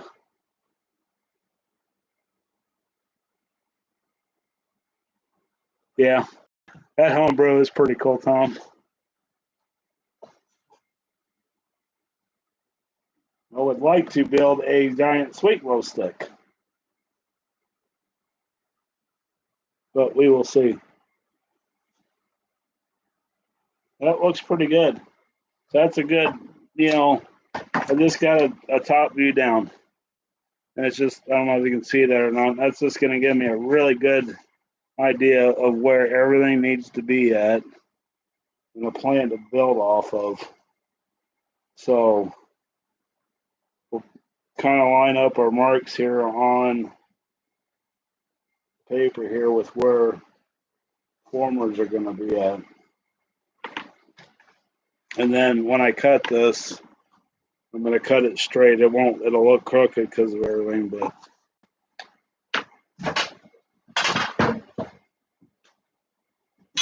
bandsaw for the win, I guess.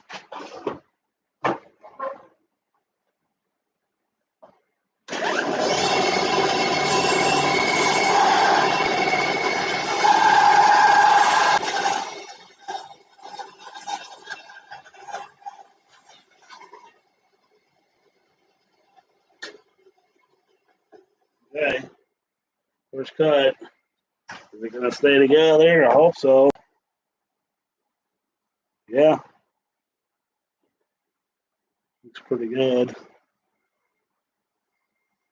So that's where that's going to be at. And then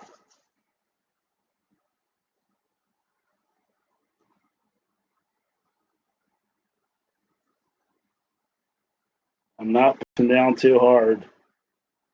I'm trying not to move this thing around because it's very, very flimsy. That looks pretty good.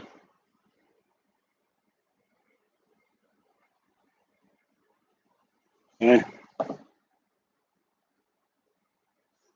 I'm just kind of eyeballing it, filling in the missing pieces. We call this TD number 2. See how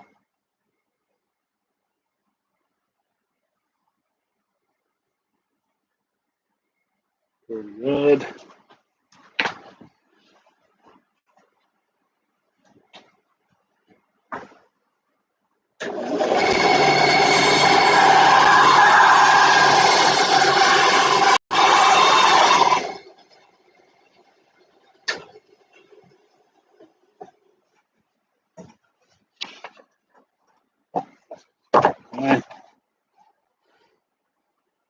I got a new blade for my bandsaw. It was a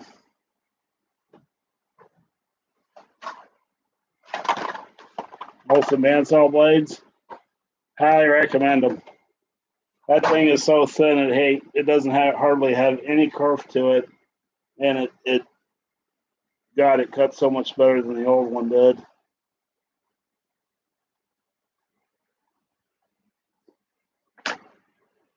Okay, so we got that. Now we need this.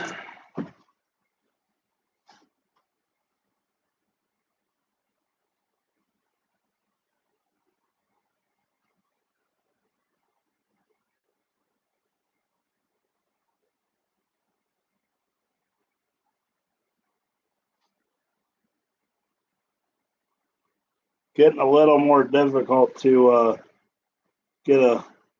make it not move, but I'm getting it.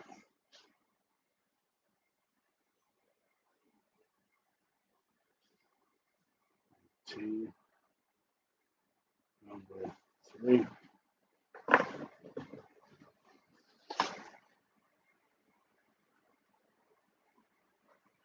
Okay. Well, hey, thank you. It might be edited. I'm going to try to edit this one a little bit and see what happens with it. Okay, next, this guy.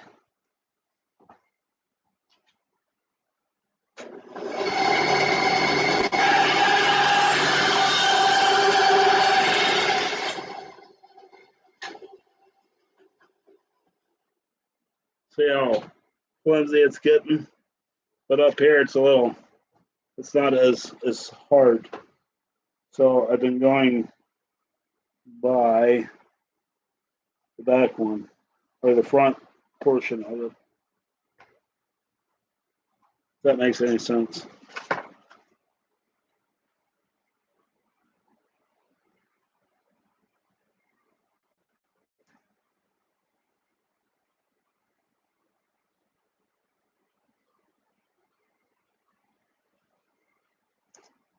There we go.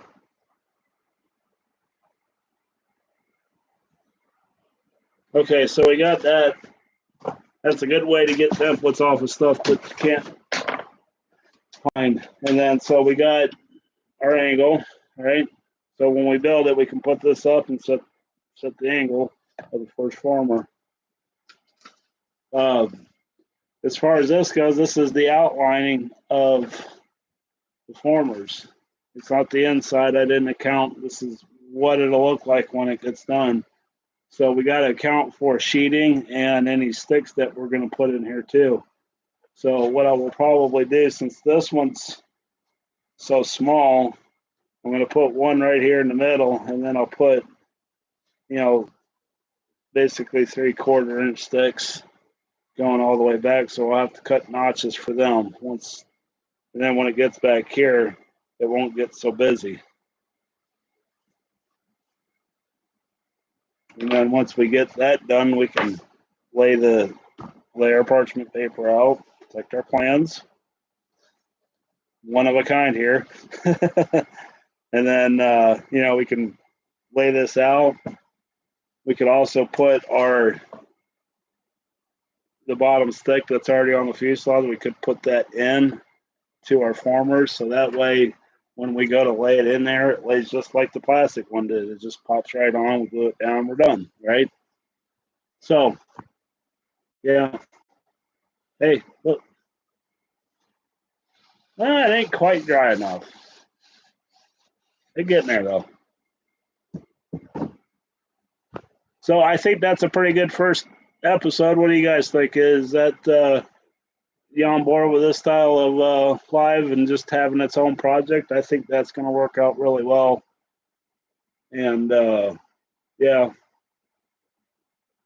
So I think I'm going to I'm going to stop this one here because it's getting on almost 2.5 hours, or a little over 2 hours now. And we'll pick this back up next Sunday when at 3 o'clock again. What do you think? Thumbs up? Thumbs down? No? Yeah? Tom likes it. What do you guys think? There's 4 more of you.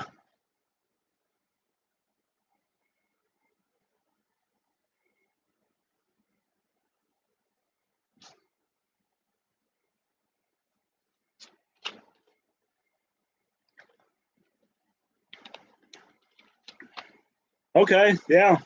Hey, if Joe says yes, we'll keep going with this style. So next week we'll try to get the turtle deck done. I will cut the pieces out ahead of time, so you ain't got to sit there and watch me at the scroll saw for half an hour. I will do some stuff ahead of time, like you don't need to watch me strip the wing down. It's the same thing as the fuselage.